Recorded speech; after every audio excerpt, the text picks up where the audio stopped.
दोस्तों नमस्कार। उम्मीद कर रहा हूँ आप सब लोग अच्छे होंगे। भाई एक बार ऑडियो वीडियो कंफर्म करें सब लोग। सब लोगों को नमस्कार, आदाब, सत श्री अकाल, good evening. Audio video confirm कीजिए।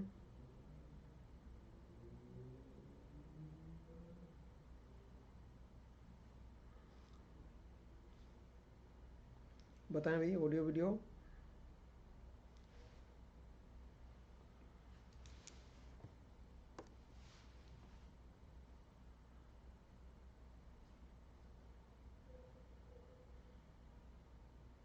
ऑडियो वीडियो कंफर्म कीजिए दोस्तों।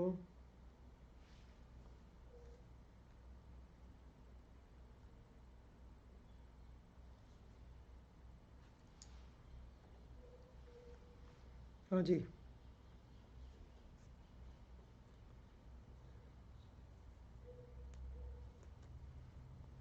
एक बार आ जाओ सब लोग भाई फटाफट।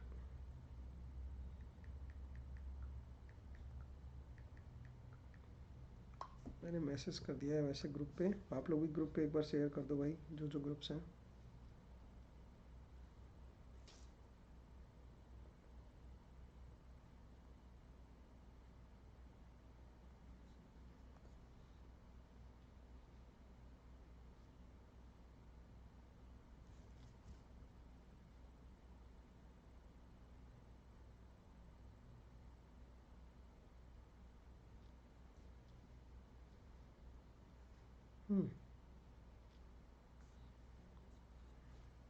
एक मिनट भाई।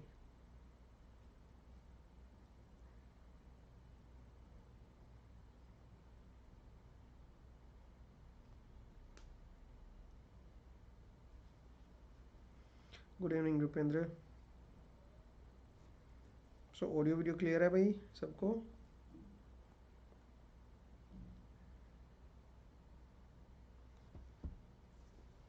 चलिए शुरू करें फिर। आज हम क्या करेंगे? आज हम EMFT के PYQs डिस्कस करेंगे। ठीक। इलेक्ट्रोमैग्नेटिक फील्ड थ्योरी, इलेक्ट्रिकल के क्वेश्चन से शुरू करते हैं, और अगर टाइम ने अलाउ किया तो फिर हम EC के क्वेश्चंस की तरफ भी जाएंगे। ठीक है, तो चलिए दोस्तों सिलसिला शुरू करते हैं। वॉइस नहीं आ रहा भाई? एक मिनट मैं देख लेता हूँ। नहीं, वॉइस क्लियर है भाई मेरी तरफ से, तो आप एक बार देख लें। वॉइस आ जाएगा मुझे लग रहा है, या तो कम होगा वॉइस, या तो ठीक है। नहीं, मेरी तरफ से क्लियर है भाई, ऑडियो वीडियो सब क्लियर है मेरी तरफ से। ओके, तो चलिए भाई शुरू करते हैं सिलसिला। ठीक है, तो एक मिनट दीजिए बस मुझे।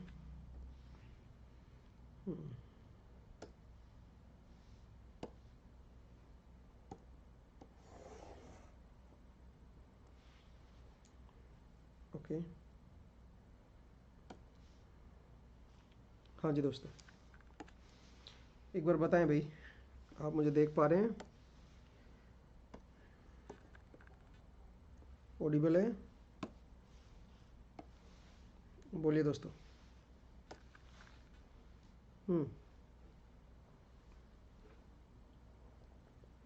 तो मेरे पास कुछ क्वेश्चंस हैं EMFT के, इनसे शुरुआत करते हैं। ठीक है, स्टार्टिंग जो मैं ले रहा हूँ वो वेक्टर कैलकुलस चैप्टर जो है उससे ले रहा हूँ। ठीक है, पहला जो चैप्टर है वो है वेक्टर कैलकुलस।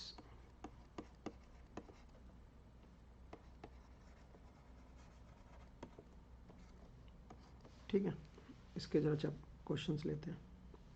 एक मिनट भाई।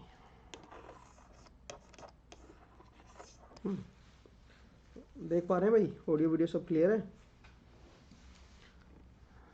तो टॉपिक जो है वो है हमारे पास vector calculus.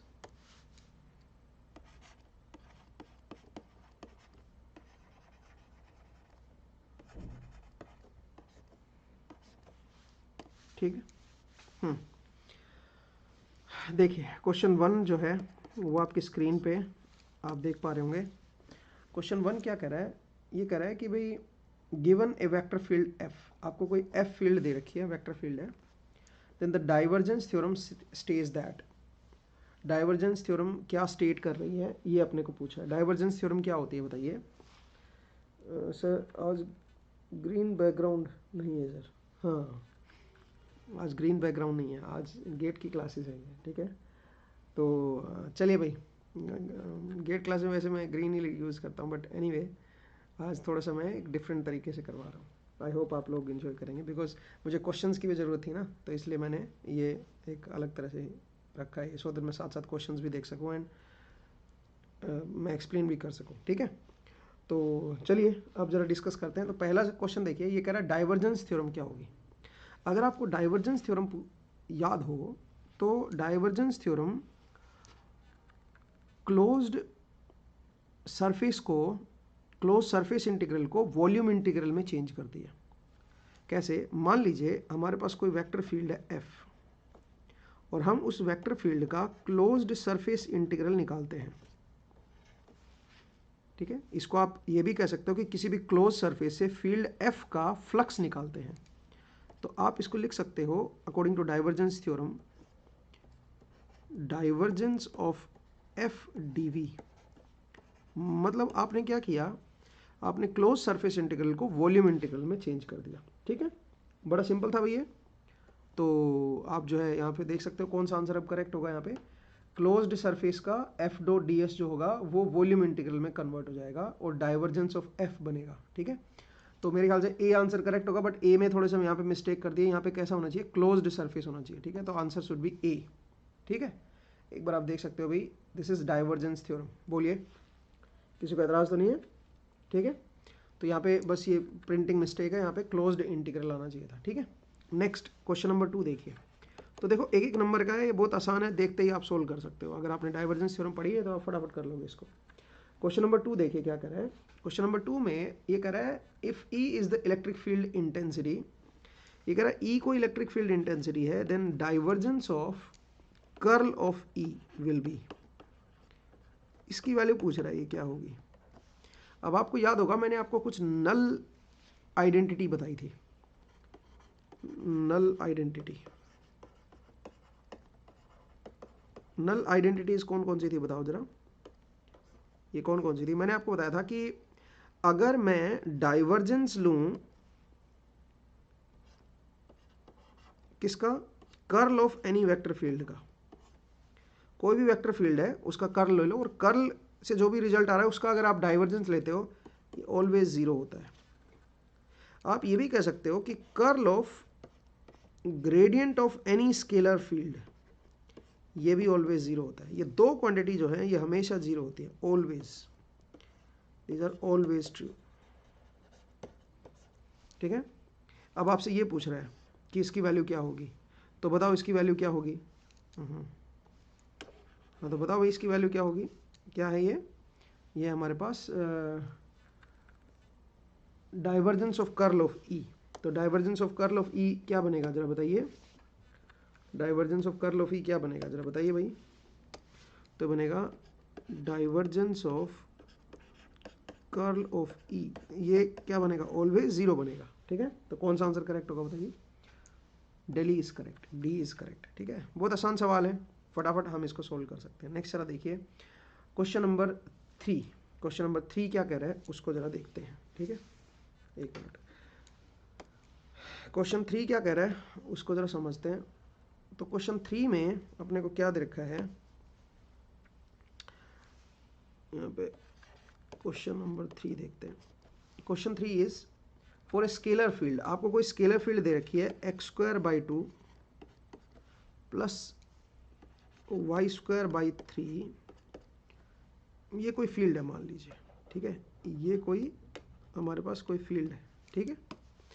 Okay, the magnitude of gradient आपसे पूछा है इस स्केलर फील्ड u का, ये जो u फील्ड है इसका आपको ग्रेडियंट निकालना है एट 1,3। इसकी वैल्यू पूछिए आपसे क्या होगी। तो कार्टेशियन कोऑर्डिनेट सिस्टम है भाई, और कार्टेशियन कोऑर्डिनेट सिस्टम में ग्रेडियंट निकालना हमें क्लियरली पता है कैसे निकालते हैं। तो gradient of u will be equal to, इसका पहले with respect to x derivative लो तो बन जाएगा xi कैप, फिर इसका डेरिवेटिव ले लो विद रिस्पेक्ट टू y, तो 2/3 yj कैप। मेरे हिसाब से सही है भाई, ये इसका ग्रेडियंट होगा। और क्योंकि पॉइंट भी आपको दे रखा है तो पॉइंट पुट कर दो तो ये बन जाएगा 1 i और यहाँ पे 3 पुट करोगे तो y की जगह पे 3 पुट कर दो तो 3 से 3 कट जाएगा, ये बन जाएगा 2j। ये हमारे पास क्या आ गया, ग्रेडियंट ऑफ u आ गया एट दिस पॉइंट। ठीक है, एट दिस पॉइंट ग्रेडियंट की वैल्यू हमने कैलकुलेट कर दी। तो आंसर कौन सा होगा बताइए जरा। मैग्नीट्यूड पूछा भी आपको इससे, तो इसका मैग्नीट्यूड कितना होगा, ग्रेडियंट ऑफ u का जो मैग्नीट्यूड है वो पूछा है तो वो जाएगा √5। ठीक है, तो कौन सा आंसर करेक्ट होगा, आंसर इज कैलकुटा। ठीक है, 2 नंबर का फ्री फंड का मार्क्स दे रखे हैं आपको ये, आप इनको फटाफट सोल्व कर सकते हो। देखो बहुत आसान सवाल है। नेक्स्ट आइए भाई, क्वेश्चन नंबर 4 देखिए। क्वेश्चन 4 में भी अगेन आपसे क्या पूछा है, डाइवर्जेंस पूछा है इस बार। तो डाइवर्जेंस ऑफ H पूछा है ना, नहीं डाइवर्जेंस ऑफ V पूछा है भाई। ठीक है, तो डाइवर्जेंस ऑफ V आपसे पूछा है, डाइवर्जेंस ऑफ V। ठीक है, the divergence of the vector field V is, ये आपसे पूछा है क्या होगा। V की वैल्यू आपको दे रखी है यहाँ पे, दोबारा लिखने की जरूरत नहीं है। तो अब ये कैसे कैलकुलेट करेंगे भाई डाइवर्जेंस। तो डाइवर्जेंस कौन सा कोऑर्डिनेट सिस्टम है, कार्टेशियन में है। तो डाइवर्जेंस कैसे निकालोगे, del V by del x। ठीक है, प्लस बताओ क्या बनेगा, 1/h1 h2 h3 होता है ना।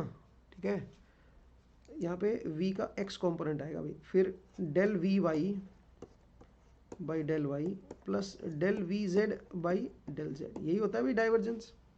तो अब बताओ x का कॉम्पोनेंट कितना है इसमें, x का कितना कॉम्पोनेंट है, vx क्या है, ये है vx, ये है vy और ये है हमारा vz। ठीक है, तो सबसे पहले vx का डेरिवेटिव ले लो, इसका with respect to x derivative लो, तो क्या बनेगा, ये बन जाएगा minus of cos x y, इसका डेरिवेटिव लिया, ये यूं का यूं लिख दिया, फिर लिखो माइनस एक्स ऑफ कोस का डेरिवेटिव क्या हो जाएगा, sine X Y into Y. एक बार देख लो, और कोस का डेरिवेटिव माइनस साइन होता है तो यहाँ पे प्लस आ जाएगा भाई। ठीक है, +1, इसका डेरिवेटिव लोगे तो 1 आएगा ना भाई। तो देखो ये dvx बाई dx हो गया, इसकी वैल्यू देख लो एक बार मैंने सही लिखी है क्या, मेरे हिसाब से तो सही लिखी है भाई मैंने। ठीक है, नेक्स्ट आइए, इसका y के रेस्पेक्ट में लो तो क्या बन जाएगा, एक तो आएगी टर्म कोस एक्स वाई और एक क्या आएगी बताओ, ये y को यूं का यूं रख दो और कोस का डेरिवेटिव साइन हो जाएगा एक्स वाई इंटू एक्स हो जाएगा, और यहाँ पे क्या आ जाएगा, यहाँ पे माइनस साइन आ जाएगा। ठीक है, यहाँ पे माइनस साइन आ जाएगा, इस जगह पे साइन कैसा होगा, माइनस। ठीक है भाई, एक बार देख लो, मेरे हिसाब से ठीक है। नेक्स्ट ये है z वाली टर्म, तो z का डेरिवेटिव निकालो, यहाँ पे क्या बनेगा, प्लस इसका डेरिवेटिव निकालोगे तो साइन का डेरिवेटिव कोस z² इंटू 2z, ये z के रिस्पेक्ट में आ गया, और इनका डेरिवेटिव जो है वो 0 हो जाएगा। ठीक है, तो ये टर्म आएगी भाई अपने पास। अब जरा देखो, जो कट रहा है उसको काट दो, ये हमारा कट गया, ये टर्म हमारी कट गई है, तो अल्टीमेटली क्या बच गया हमारे पास, देखो ये इसके साथ गई, ये इसके साथ गई। ठीक है ना, तो यहाँ पे रह गया 1 plus cos z² into 2z, ये टर्म हमारे पास बचेगी। ठीक है, तो देखो इसमें क्या बचेगा, हाँ इसमें कौन सा आंसर आएगा भाई, इसमें तो नन ऑफ दीज आ गया। ठीक है, ऐसा कोई ऑप्शन है ही नहीं, 2z इंटू कोस z², नहीं है ना, 2z इंटू कोस, बट 1 वाली टर्म नहीं ना है, 1 कहाँ गया, 1 भी तो है ना, एक बार देख लो कहीं कोई चीज़ मिस ना होगी हो, मेरे हिसाब से तो ठीक है भाई, 1 वाली टर्म आएगी। ठीक है, और मेरे ख्याल से यहाँ पे 1 भी नहीं आएगा, -1 आएगा मेरे हिसाब से, यहाँ पे इट शुड बी -1। ठीक है, यहाँ पे -1 आना चाहिए भाई, यहाँ पे -1 आना चाहिए। ठीक है, तो ये क्या बनना चाहिए, -1 plus 2z into cos z², तो यहाँ पे तो ऐसी कोई टर्म है ही नहीं, answer should B D, answer should B D. एक बार देख लो भाई, किसी को एतराज है तो, आसान सवाल था। ठीक है, इजीली हम इसको सोल्व कर सकते हैं।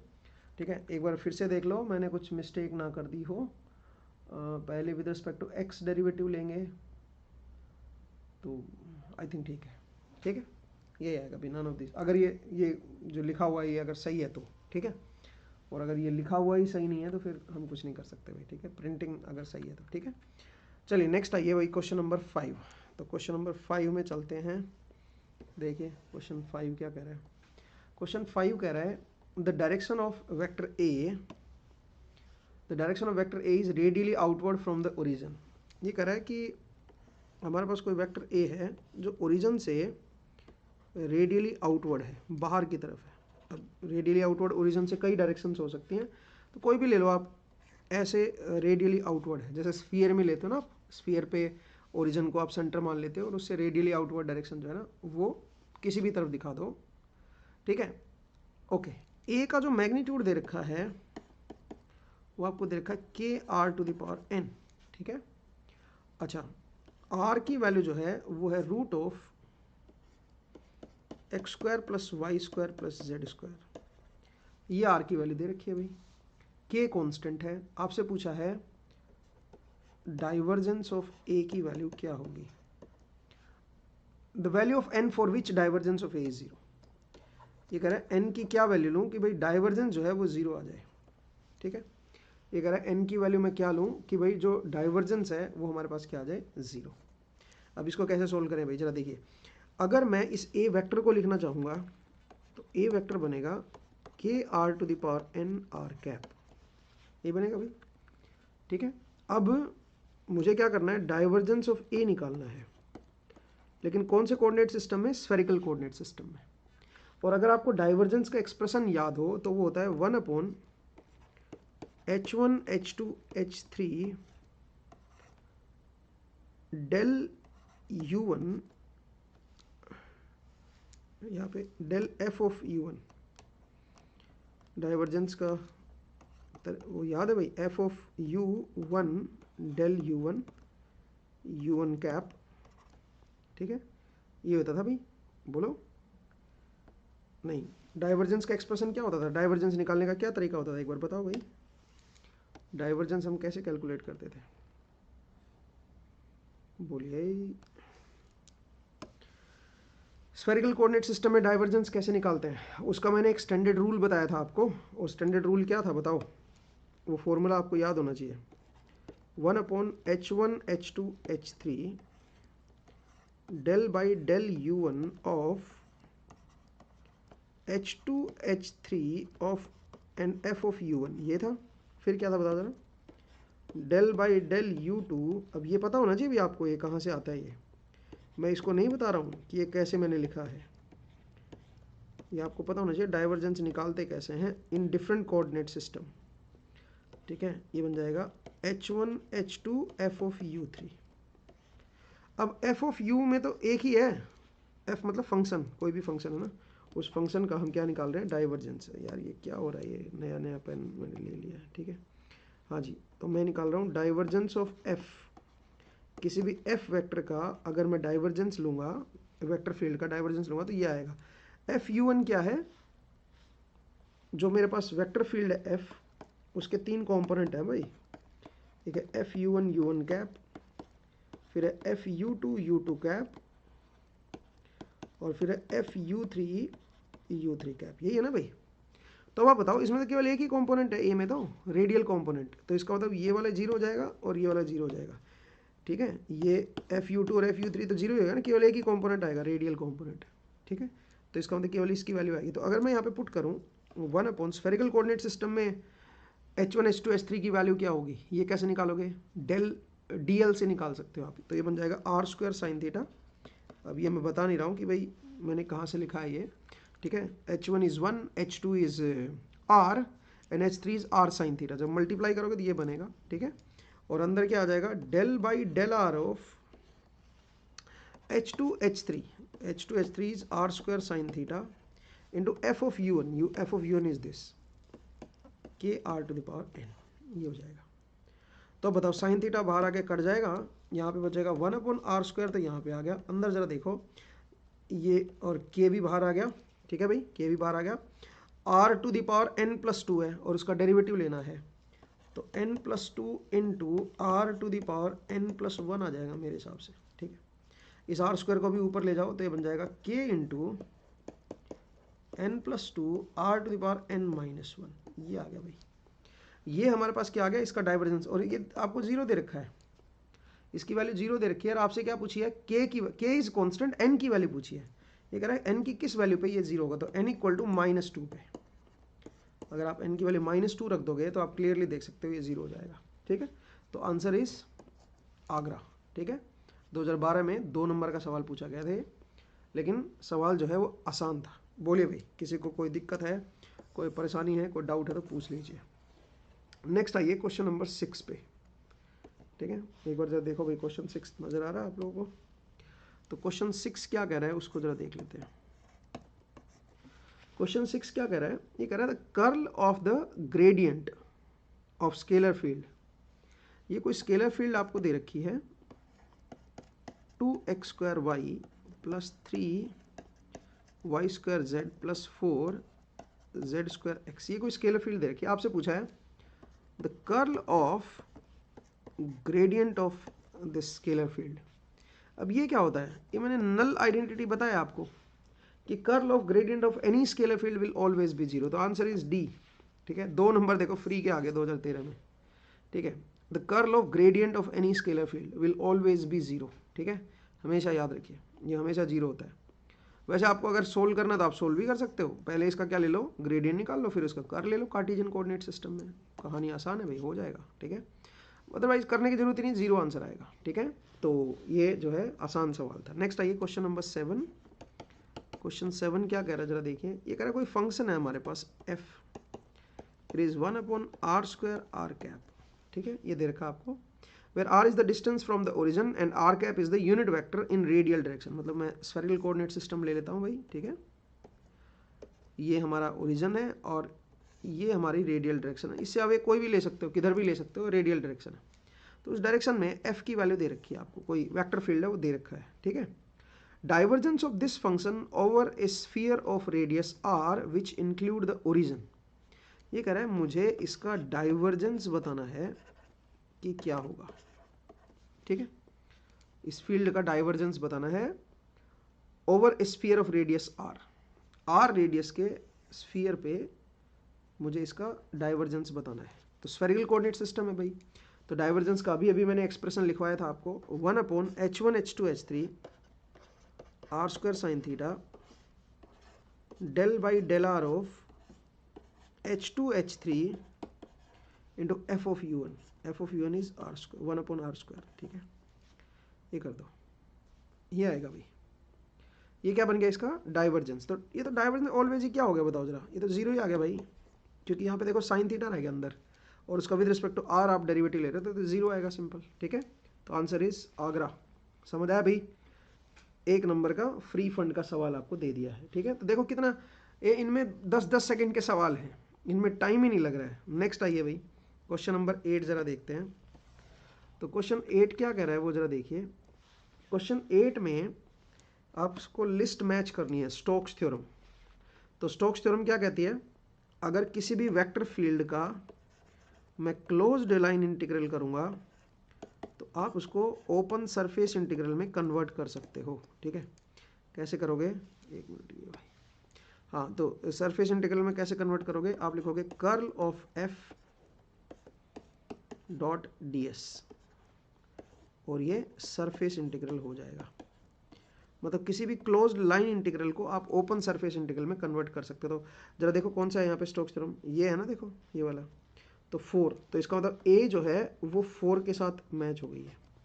तो अब आप देखो a जो है वो 4 या तो b होगा या c होगा, ठीक है।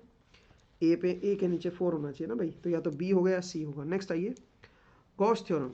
गॉस थ्योरम क्या कहती है, गॉसेस लॉ बेसिकली बात कर रहा है ये। तो गॉसेस लॉ कहता है कि closed surface integral of d is equal to q enclosed. ये हमारे पास गॉस लॉ होता है, ठीक है।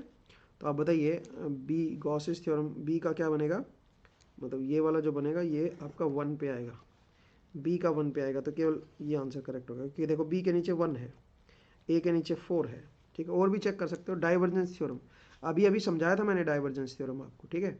क्लोज्ड सरफेस इंटीग्रल को वॉल्यूम इंटीग्रल में कन्वर्ट कर सकते हो। तो c का जो होगा वो 3 होना चाहिए।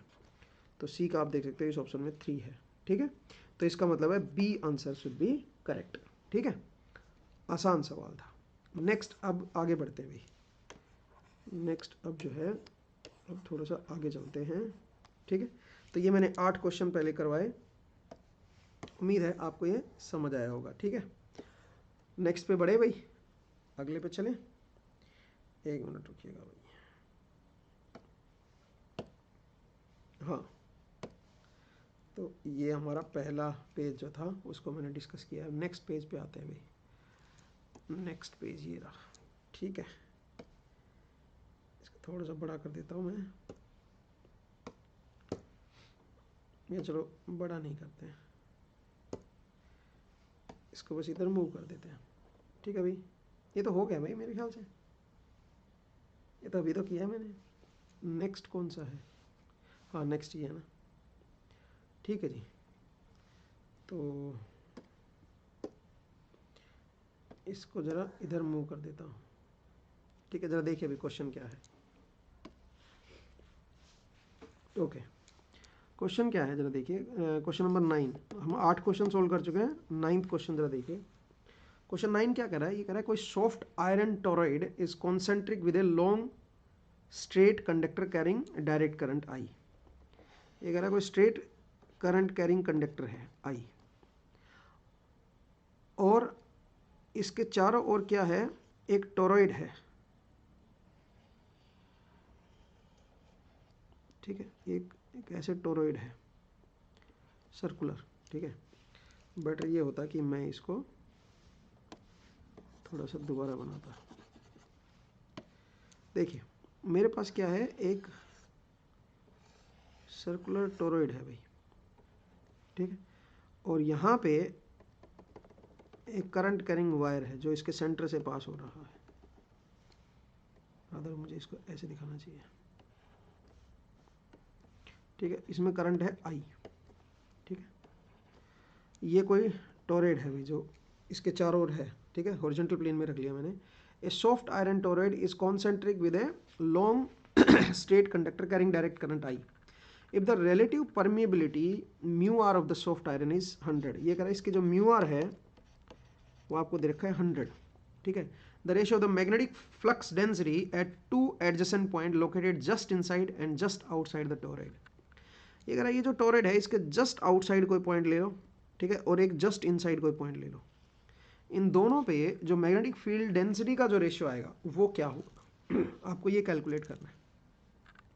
सबसे पहले एक काम करते हैं, एक करंट कैरिंग वायर ले लेते हैं, करंट आई। उससे अगर मैं आर रेडियस पे मैग्नेटिक फील्ड डेंसिटी कैलकुलेट करना चाहूँ तो एम्पियर सर्कुलर लॉ से कर सकता हूँ भाई। तो एम्पियर सर्कुलर लॉ क्या कहता है, जरा देखिए। एम्पियर सर्कुलर लॉ कहता है कि B into 2πr is equal to mu naught into I penetrate I. ये आपको पता होना चाहिए।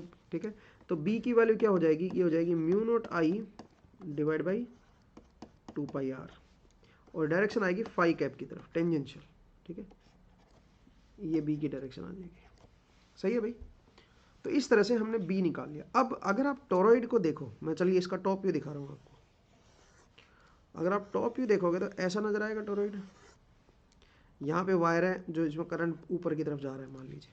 ठीक है, अब अगर इसके एडजेसेंट पॉइंट पे मैं देखूं, एक मिनट, हाँ जी, अगर मैं बिल्कुल यहाँ वाले पॉइंट पे देखूं, बिल्कुल यहाँ पे, तो यहाँ पे B की वैल्यू ऐसे है और उसकी वैल्यू है ये। इसके जस्ट अंदर क्या होगा B की वैल्यू? मैंने आपको क्या बताया था, बाउंड्री कंडीशन क्या कहती है?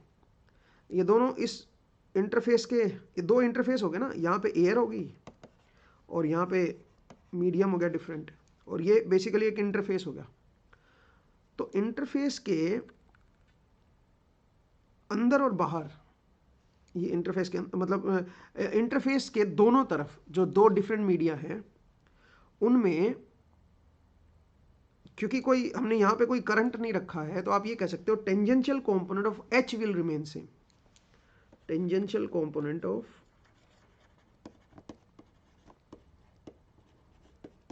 बाउंड्री कंडीशंस लगाओ ना, H will remain same. Tangential component of H will remain same. इसका मतलब यहाँ पे जो H की वैल्यू होगी वही यहाँ पे भी H की वैल्यू होगी। जस्ट इसके अंदर जो H होगा और जस्ट इसके जो बाहर H होगा वो बराबर होगा, क्योंकि दोनों ही इंटरफेस के क्या है, टेंजेंशियल। तो डिफरेंट मीडिया में टेंजेंशियल कंपोनेंट ऑफ H जो है वो सेम रहता है। अगर इंटरफेस पे कोई करंट ना हो। तो यहाँ पे इंटरफेस पे कोई करंट हमने अलग से तो डाला नहीं कोई करंट, तो इसका मतलब आप ये कह सकते हो कि एच का जो टेंजेंशियल कंपोनेंट आएगा वो बराबर आएगा। और यहाँ पे तो एच ऑलरेडी टेंजेंशियल है, या अंदर वाले यहाँ पे एयर वाले हिस्से में। आप बोलोगे सर बी ये है तो एच क्या होगा, एच जो है वो म्यू नोट को हटा दो, तो बताओ एच की वैल्यू क्या बन जाएगी यहाँ पे बन जाएगी आई अपॉन, एच की वैल्यू देखो क्या बनेगी, आई अपॉन 2πr, ठीक है, ये आ जाएगा h। लेकिन कौन से इस हिस्से में आएगा h, ठीक है। This must be equal to, इधर वाले हिस्से में h क्या आएगा, यहाँ वाले हिस्से में h क्या आएगा। यहाँ पे आप एम्पियर सर्किट लॉ लगा सकते हो भाई, ठीक है, यहाँ पे एम्पियर सर्किट लॉ लगा सकते हो।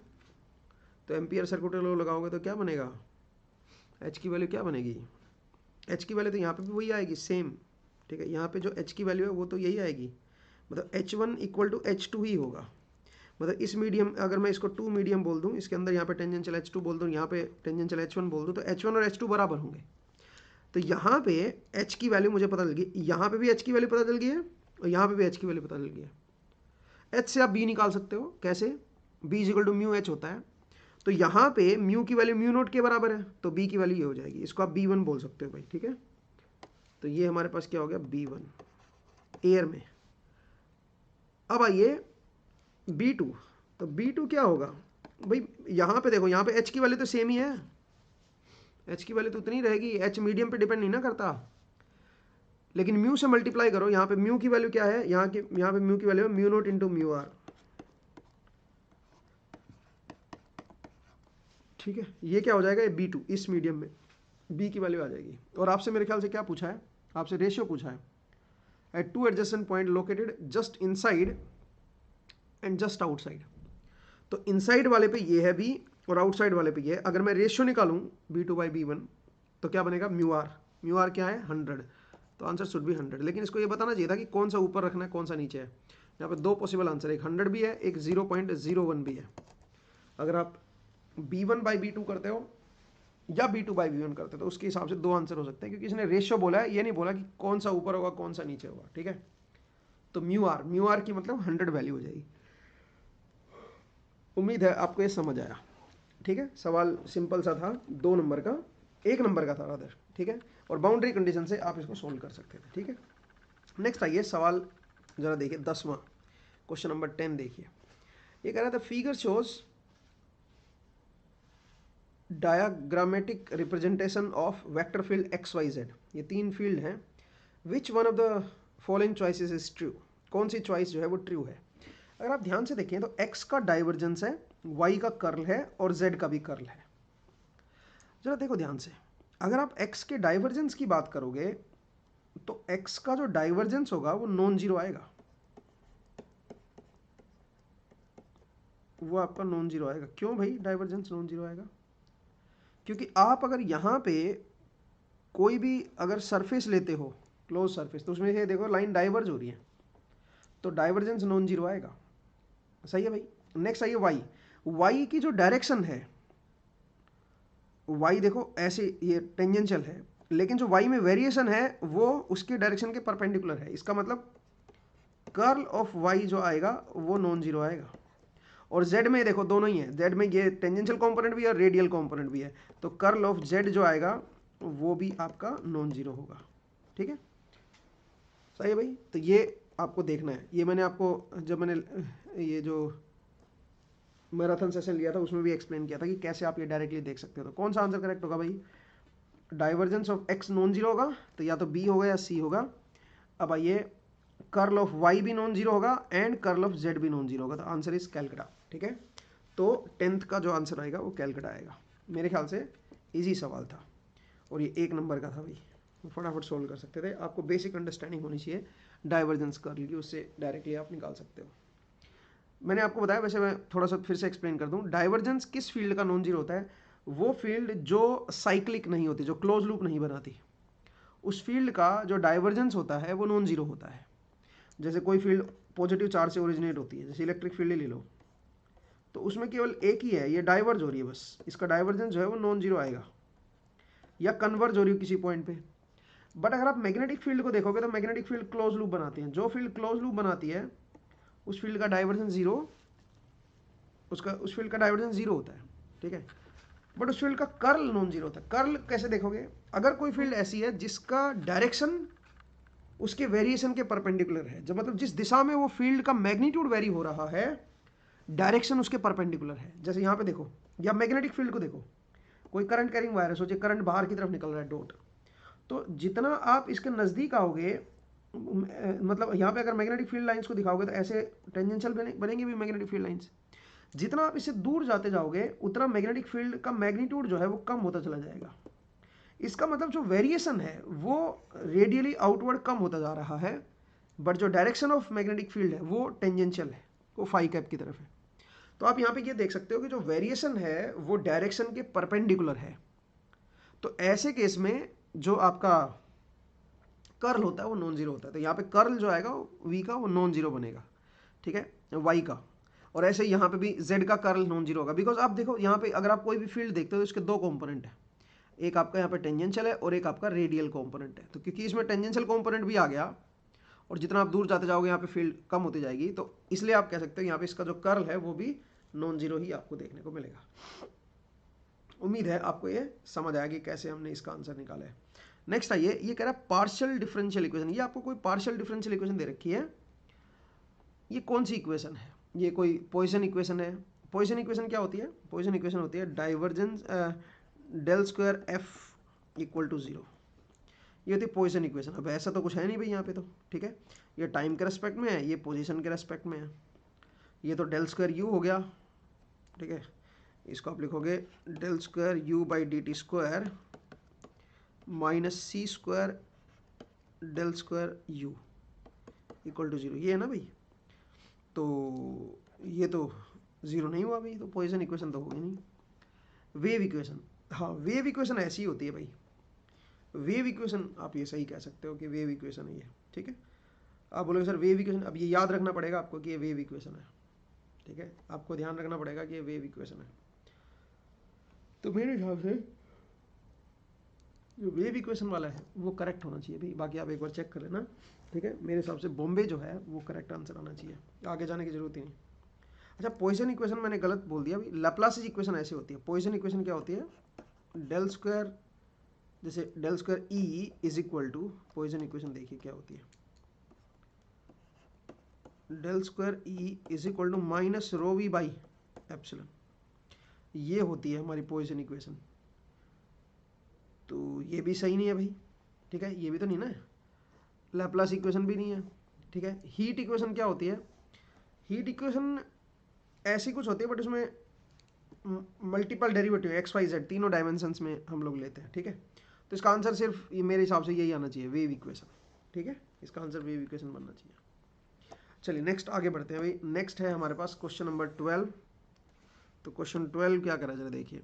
ये कह रहा है कोई ए, हमारे पास कोई वेक्टर फील्ड है 2xi cap plus 3yj cap plus 4zk cap. ये हमारे पास कोई वेक्टर फील्ड है। u जो है वो आपको दे रखा है X square plus Y square plus Z square, ये u दे रखा है। आपसे क्या पूछा है? आपसे पूछा है डाइवर्जेंस ऑफ यू ए, ये पूछा आपसे एट दिस पॉइंट। एक मिनट भाई, डाइवर्जेंस ऑफ यू ए, ये आपसे पूछा है। तो अगर मैं इसको ओपन करूं, डाइवर्जेंस मतलब यहाँ पे डाइवर्जेंस ऑफ यू ए, एक तरीका तो ये है कि u को पहले a से मल्टीप्लाई कर दो। u एक स्केलर फील्ड है, तो मल्टीप्लाई करोगे तो बन जाएगा X square plus Y square plus Z square into 2xi cap plus X square plus Y square plus Z square into 3yj cap plus X square plus Y square plus Z square into 4zk cap. ऐसे लिखोगे भाई। तो आपने u को a के साथ multiply कर दिया। अब आइए इसका डाइवर्जेंस लेना है, और ये कार्टेशियन कोऑर्डिनेट सिस्टम में है, तो ये तो ए का एक्स वाला कंपोनेंट हो गया, ये वाई वाला कंपोनेंट हो गया, जेड वाला कंपोनेंट हो गया। तो जरा देखो पहले वाले को एक्स के रेस्पेक्ट में डेरिवेटिव लो तो ये बनेगा 2 into X square plus Y square plus Z square, एक टर्म तो ये आएगी, plus 2x into 2x 4x square, ये हो गया भाई। ओके नेक्स्ट आइए अब यहाँ पे देखो y के रेस्पेक्ट में लेना है, तो y के रेस्पेक्ट में लोगे तो X square plus Y square plus Z square into 3, एक तो ये टर्म आ गई, प्लस y के रेस्पेक्ट में लोगे तो 2y है और 3y है, तो 6y स्क्वायर ये वाला हो गया, ठीक है। y के रेस्पेक्ट में आ गया। अब आइए z के रेस्पेक्ट में, z के रेस्पेक्ट में करोगे तो X square plus Y square plus Z square, तो ये हो गया, प्लस क्या बन जाएगा, जेड स्क्वायर का डेरिवेटिव लो, जेड स्क्वायर का डेरिवेटिव लोगे तो क्या बनेगा 2z और एक z बाहर है 2z स्क्वायर, ठीक है, ये आ जाएगा। तो अब ये तो जुड़ जाएंगे भाई, 3 और 2 5 और 1 6, 6 X square plus Y square plus Z square, ये आ गया भाई। ये तो X square Y square Z square वाली टर्म आ गई, प्लस क्या बनेगा 4x square 6y square 2z square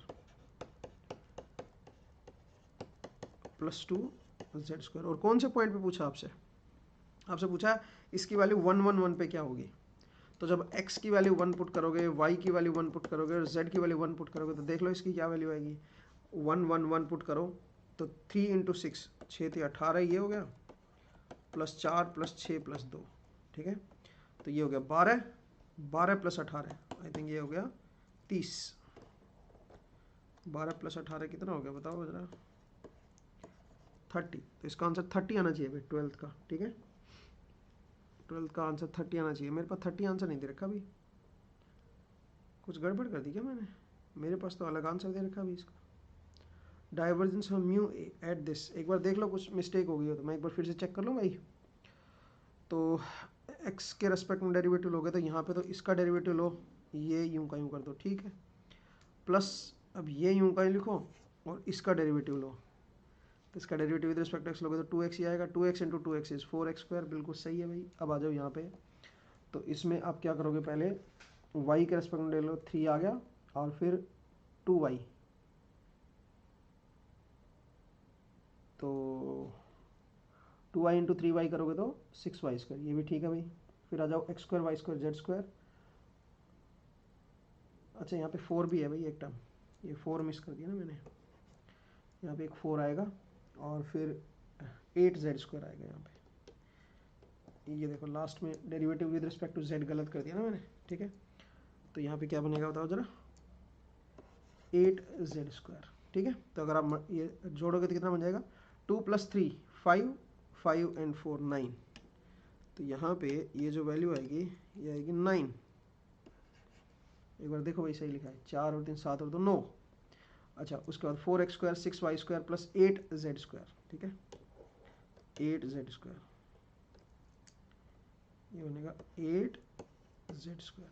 अब एक्स वाई जेड की वैल्यू 1 1 1 पुट कर दो तो 9 × 27, तो यही आ गया, ठीक है, 27 + 4 + 6 + 8, यहाँ पे 8 आएगा भाई, ठीक है, +8, तो जरा देखो क्या बनेगा ये, 10 8 18, 18 और 7 27 45, 45 आंसर आएगा भाई, ठीक है, 45 इज करेक्ट। हाँ जी सर, यू का ग्रेडियंट लेकर फिर मल्टीप्लाई नहीं करेंगे क्या, वो भी कर सकते हो आप, इसको ओपन कर लो। इसको ओपन कैसे करोगे जरा देखिए, देखो divergence of u into A, u एक स्केलर फील्ड है, ए एक वेक्टर फील्ड है, अगर आप ओपन करोगे तो क्या बन जाएगा, gradient of u dot A plus u into divergence of A, ये आएगा अगर आप इसको ओपन करोगे तो। ये आपको पता होना चाहिए कि कैसे हम ओपन करते हैं इसको, ठीक है, तो आप इसको सोल्व कर सकते हो, कोई दिक्कत नहीं है, ठीक है, इससे भी आपका आंसर आ जाएगा। पहले u का ग्रेडियंट ले लो और फिर इसको a के साथ डॉट प्रोडक्ट ले लो, प्लस में u को यूं का ही रखो और a का डाइवर्जेंस निकालो, मल्टीप्लाई कर दो, ऐड कर दो, या फिर पहले u को a के साथ मल्टीप्लाई कर दो, ये स्केलर है इसके साथ मल्टीप्लाई करो तो हर एक कोफिशिएंट के साथ मल्टीप्लाई हो जाएगा, ठीक है, और उसके बाद डाइवर्जेंस निकाल लो, आसान कहानी है, ठीक है। इस तरह से आपका जो आंसर है 45 आएगा भाई, ठीक है, आंसर शुड बी 45। नेक्स्ट आइए क्वेश्चन नंबर 13। तो क्वेश्चन 13 क्या कह रहा है जरा देखिए, क्वेश्चन 13। तो क्वेश्चन 13 क्या बोल रहा है कि कह रहा है कि कोई हमारे पास f फंक्शन है, कोई वेक्टर फील्ड है which is 2x³ plus 3y² plus 4z, ठीक है। ऐसे हमारे पास कोई स्केलर फील्ड है। आपसे पूछा है gradient of f dot dr,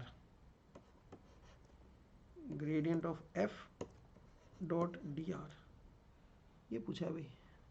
हाँ, evaluated over contour C formed by the segment, ये कह रहा है कि इसको हम किसी कॉन्टूर C पे इवेल्युएट करना चाह रहे हैं।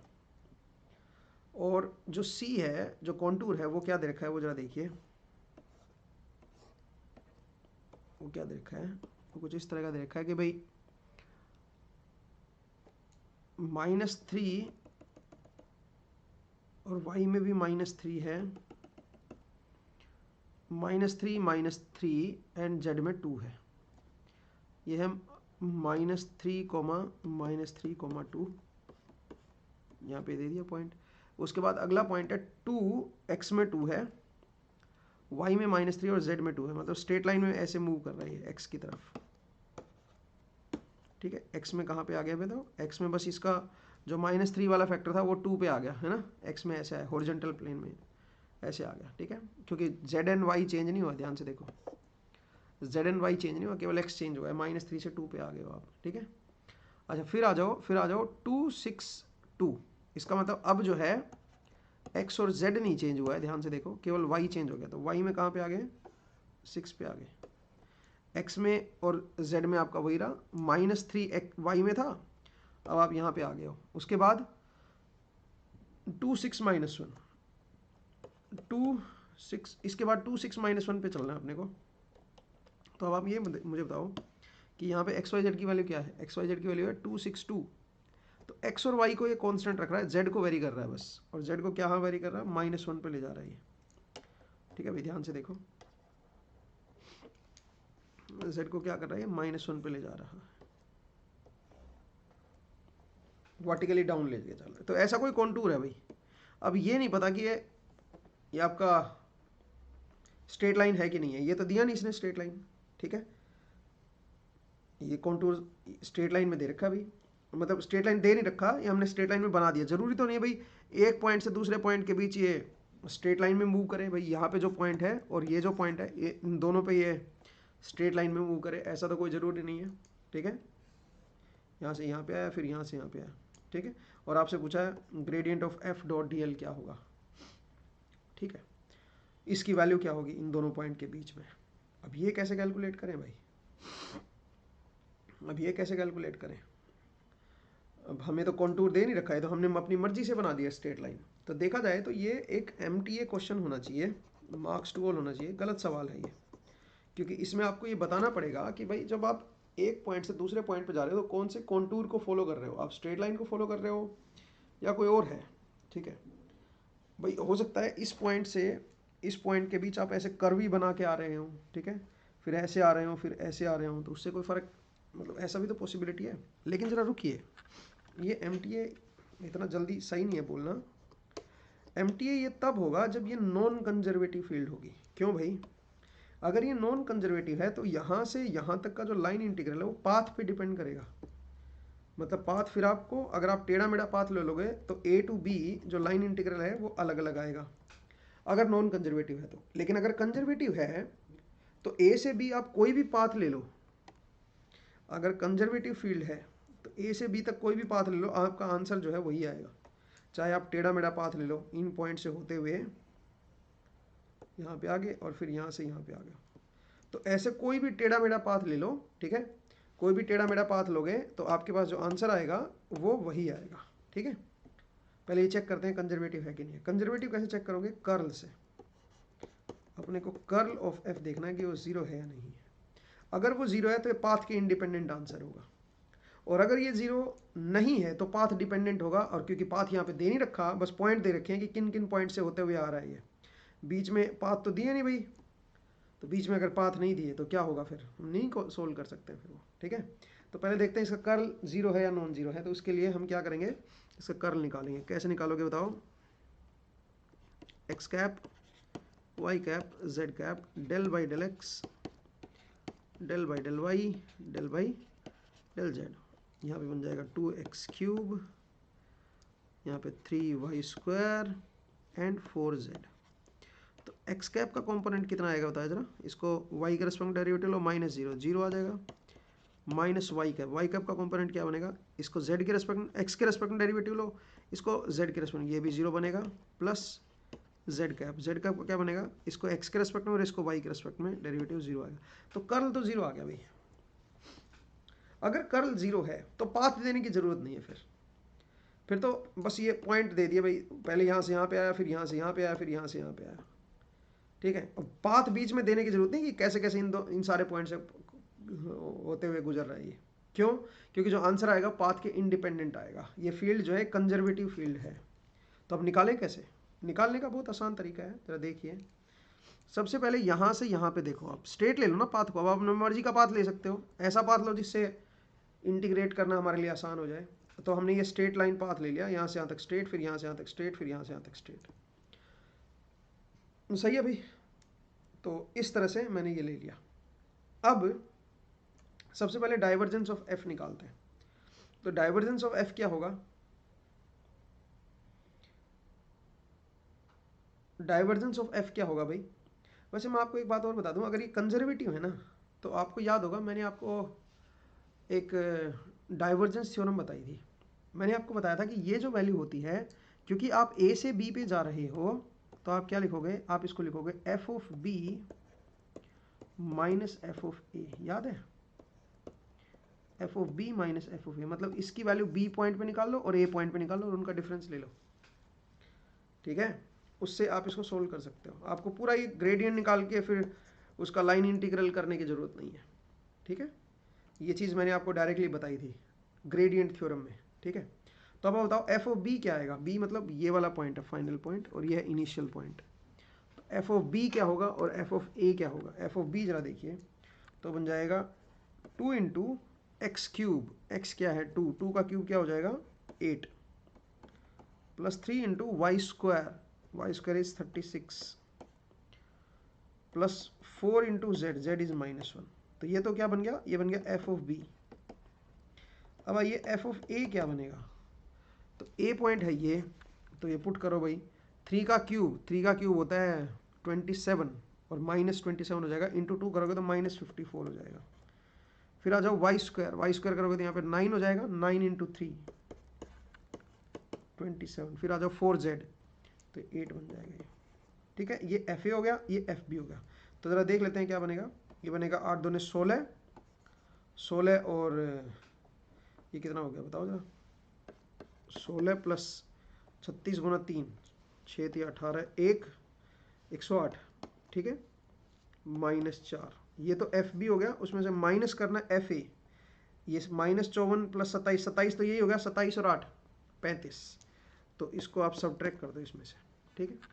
तो अब जरा देखो 104 प्लस 16 120, 120 में से 35 माइनस कर दो, मेरे हिसाब से ये बनेगा 85, ठीक है।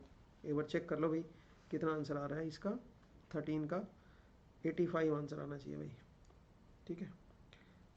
एक मिस्टेक कर देना, ये नेगेटिव है भाई, तो नेगेटिव है तो इसको सब्ट्रैक्ट करोगे उल्टा प्लस बन जाएगा ये, ठीक है। ये पॉजिटिव बनेगा ना, F B minus F A करोगे ना, तो F A is already negative, तो एफ बी माइनस करोगे तो प्लस हो जाएगा ना भैया, ठीक है।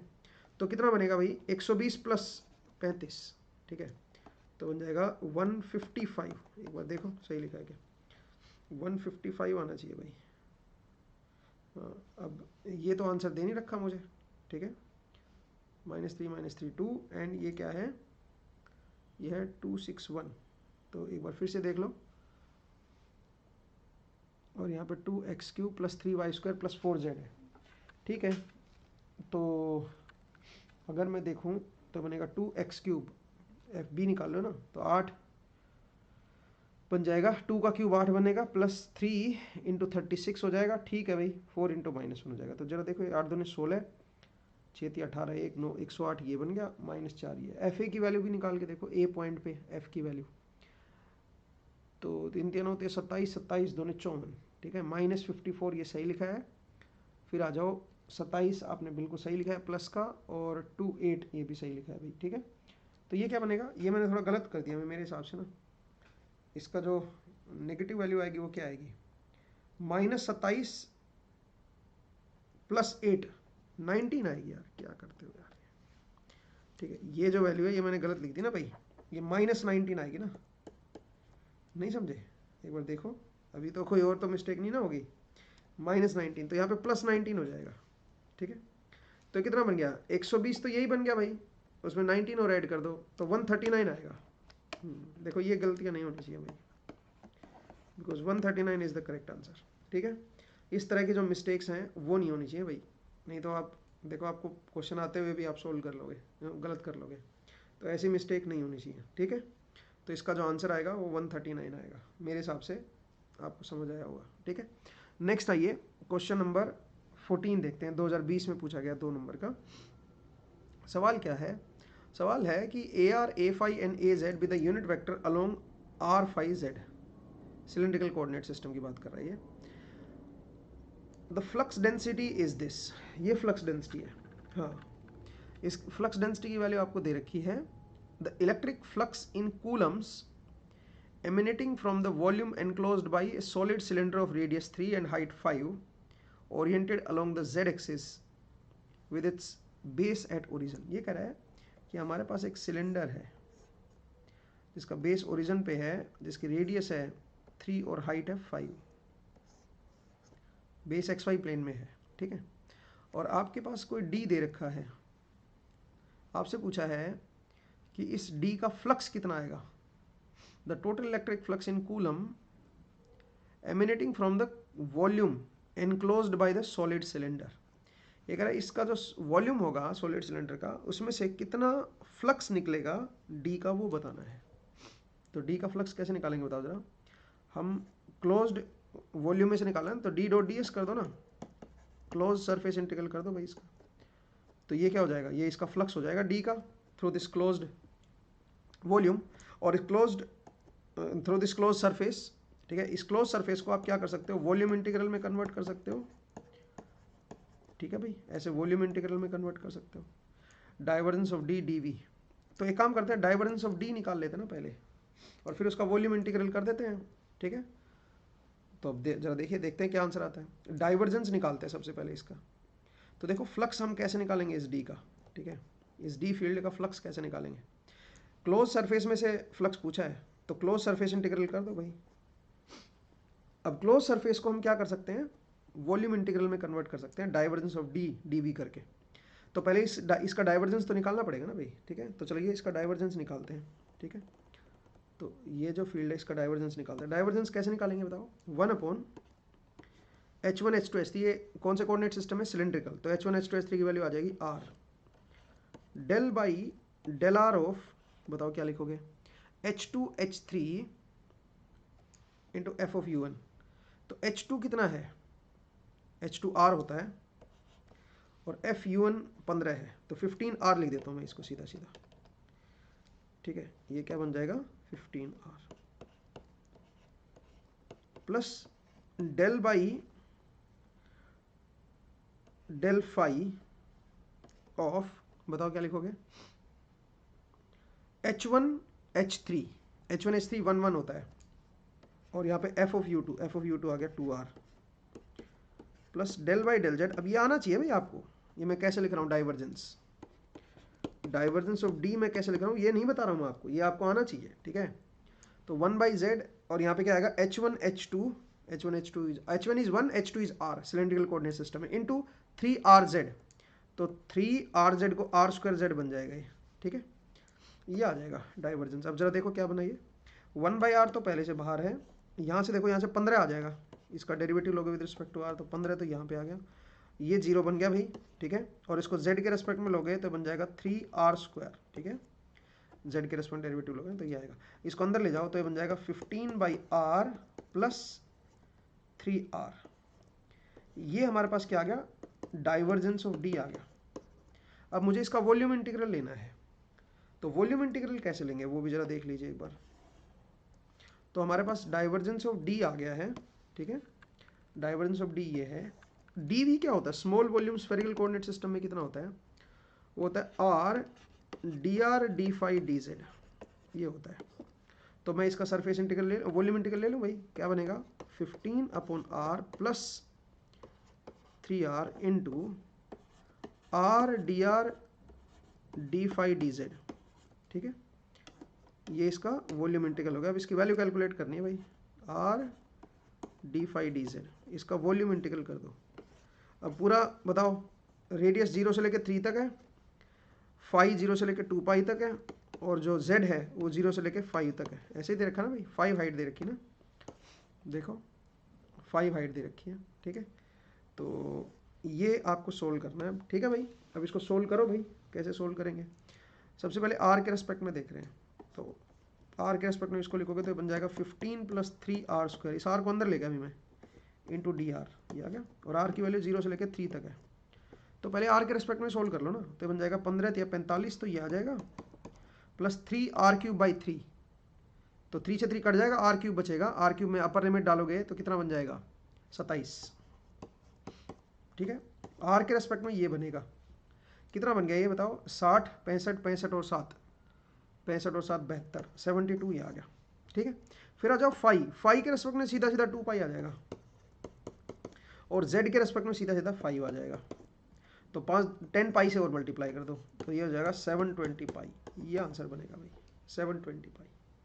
मतलब आप इसको सोल्व करना है और कुछ नहीं करना है, इसमें कुछ था ही नहीं।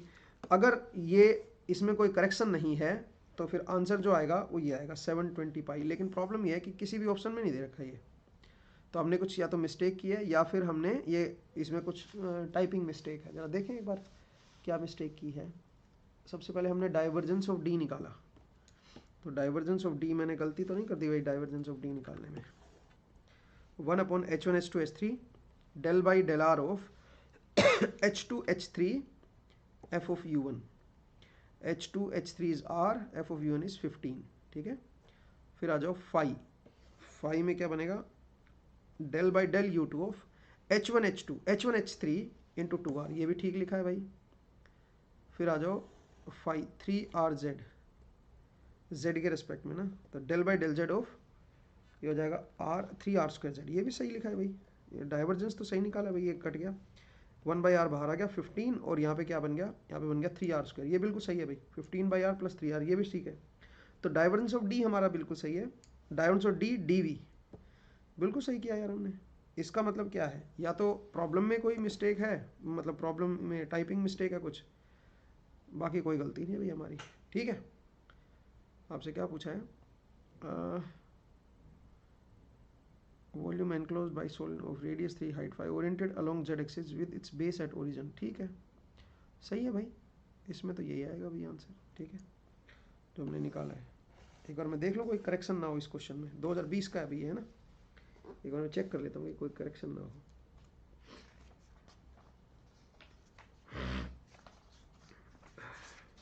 एक मिनट दीजिए बस।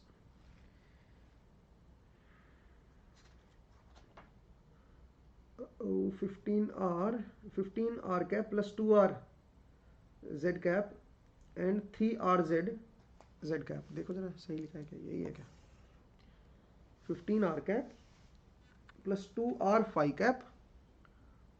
Cap plus 3rz z cap, ये तो ठीक है भाई, ठीक है, ये तो सही लिखा है। और रेडियस कितनी है 3 और z की वैल्यू 5 है, बिल्कुल सही निकाला है भाई। एक बार फिर से देख लेते हैं हमने डाइवर्जेंस में कोई मिस्टेक कर दी हो, क्योंकि ये तो बिल्कुल सही निकाला हमने, यहाँ पे जो कंसेप्ट लगाना है ये बिल्कुल सही है, this is correct. Divergence of D D भी करना है, तो डी का डाइवर्जेंस लेते हैं।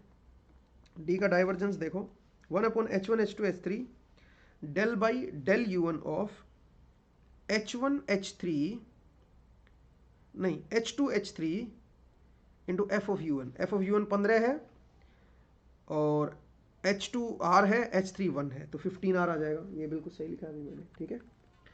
Plus 1 del by del u2 मतलब del by del phi of H1H3 into this, ये भी 2r, ये भी सही लिखा है अभी मैं एक बार देख लेता हूँ 2r, और यहाँ पे बिल्कुल सही है भाई। और यहाँ पे क्या बनेगा, प्लस अच्छा यहाँ पे माइनस लिखा हुआ है भाई, यहाँ पे ये गलत मिसप्रिंट हो रखा है, यहाँ पे माइनस है भाई, ठीक है। एक बार देख लेता हूँ, हाँ माइनस है, देखा मैं कह रहा था ना कि कुछ गड़बड़ होगी। इवन यहाँ पे साइन दे ही नहीं रखा, हमने प्लस ले लिया, यहाँ पे माइनस है, ये माइनस दे रखा है भाई, ठीक है। तो इसका मतलब यहाँ पे फिर माइनस आएगा, तो देखो ये टाइपिंग मिस्टेक की वजह से गड़बड़ हुई है, यहाँ पे माइनस आएगा, और अगर यहाँ पे माइनस आएगा तो यहाँ पे भी माइनस आएगा फिर, ठीक है, ये प्लस नहीं बनेगा, ज़रा देखो। तो अब इसको ठीक कर देते हैं भाई। तो देखो कई बार ये हो जाता है, अपने ऊपर कॉन्फिडेंस रखो कि आपने जो कैलकुलेशन किया है वो बिल्कुल सही किया है, ठीक है। तो ये माइनस आ गया, डाइवर्जेंस ऑफ डी आ गया, इसके बाद यहाँ पे भी माइनस कर दो, ठीक है, यहाँ पे भी माइनस आएगा, यहाँ पे भी माइनस आएगा, ठीक है। जरा देखो क्या बनेगा, ये माइनस आया, तो बताओ ये क्या बना, आर को अंदर ले जाओगे तो 15 और ये 3r², यहाँ पे माइनस आ जाएगा, तो यहाँ पे भी माइनस आ जाएगा। एक बार देखो 27 में से 45 में से 27 माइनस करोगे तो यहाँ पे क्या बचेगा बताओ, इसकी जगह पे क्या आएगा, ये आएगा 27 माइनस 45 करोगे तो 18 आएगा मेरे हिसाब से, ठीक है, 18 आ जाएगा यहाँ पे, 18 इंटू 10 पाई, तो 180 पाई आ जाएगा आंसर, आंसर इज़ 180 पाई। और ये ऑप्शन में दे भी रखा है 180, ठीक है, ऑप्शन में दे रखा है, जरा देखो 180 दे रखा है क्या, बिल्कुल दे रखा है, डी ऑप्शन, ठीक है, डी इज़ करेक्ट आंसर। समझ आया अभी। तो कई बार क्या होता है ऐसे ये दिया नहीं होता और हम ऐसे मैं प्लस लेके चल लिया ना, तो प्लस नहीं है भाई यहाँ पे ना, ठीक है, यहाँ पे माइनस है असल में, ये ध्यान देना भाई, it has to be minus, ठीक है, तो उससे आंसर आ रहा है। एनीवे तो मुझे उम्मीद है ये आपको समझ आया, ठीक है। नेक्स्ट अब आगे बढ़ते हैं भाई, नेक्स्ट चलते हैं। यही था भाई मेरे ख्याल से, ये हमारा पहला चैप्टर था वेक्टर कैलकुलस, मेरे पास 2020 तक के ही क्वेश्चन थे। अब हम अगले चैप्टर में एंटर कर गए हैं, ठीक है। नेक्स्ट चैप्टर है हमारा इलेक्ट्रोस्टैट। तो इलेक्ट्रोस्टैट के जो क्वेश्चंस हैं वो आपकी स्क्रीन पे हैं, तो आप पहले इनको खुद से एक बार ट्राई करो। मैं 1-2 मिनट का समय दे रहा हूँ आपको, पहले ये क्वेश्चन करना है भाई, ठीक है। आप लोग करोगे या मैं करवाऊँ, बताओ भाई, आप लोग करोगे या मैं करवाऊँ, बोलिए। एक बार आप लोग ट्राई करो, मैं आपको हर एक क्वेश्चन के ऊपर 2-2 मिनट का समय देता हूँ, 2 मिनट यहाँ पे, इसका भी 2 मिनट, इसका भी 2 मिनट, ठीक है, इसका भी 2 मिनट दे देता हूँ, ठीक है भाई। और हैं भी वैसे 2-2 नंबर के ही है सारे के सारे, मार्क्स भी 2-2 हैं, 2-2 मिनट ही मैं आपको समय दे रहा हूँ। तो एक बार आप लोग खुद से एक बार ट्राई करो, 2-2 मिनट का समय दे रहा हूँ मैं आपको, ठीक है। तो पहले ये 3 ले लो, 6 मिनट का समय ले लो पहले आप यहाँ पे ना, ये 3 क्वेश्चन है, इनमें आप 6 मिनट्स का टाइम ले लो, और 6 मिनट बाद आपसे मुलाकात होगी। 6 मिनट का समय लो, इसको सोल्व करो, उसके बाद हम इसको डिस्कस करेंगे, ठीक है। कोई बात नहीं, मैं करूँगा, मेरे यहाँ तक तो बोर्ड पे हर चीज़ सिंपल लगेगी, मैं आपको बता देता हूँ, ठीक है, हर चीज़ सिंपल लगेगी। जब तक आप पेन पेपर नहीं उठाओगे नहीं होंगी चीज़, लिख के रख लो इस बात को, खुद हथियार उठाओ भाई, दूसरे के लड़ने से जंग नहीं जीती जाती, इसलिए पेन पेपर उठाओ, सोल्व करो, ठीक है।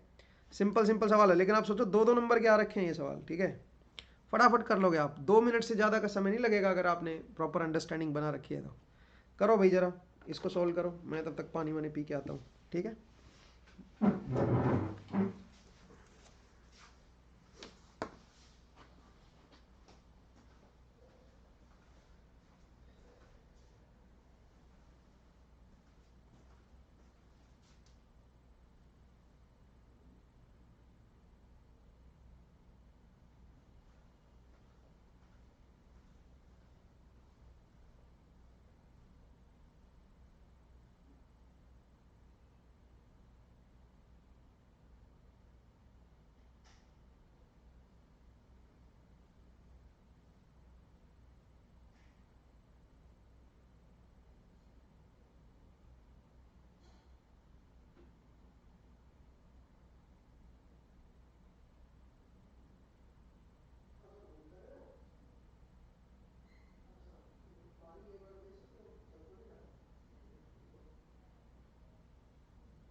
हाँ जी दोस्तों,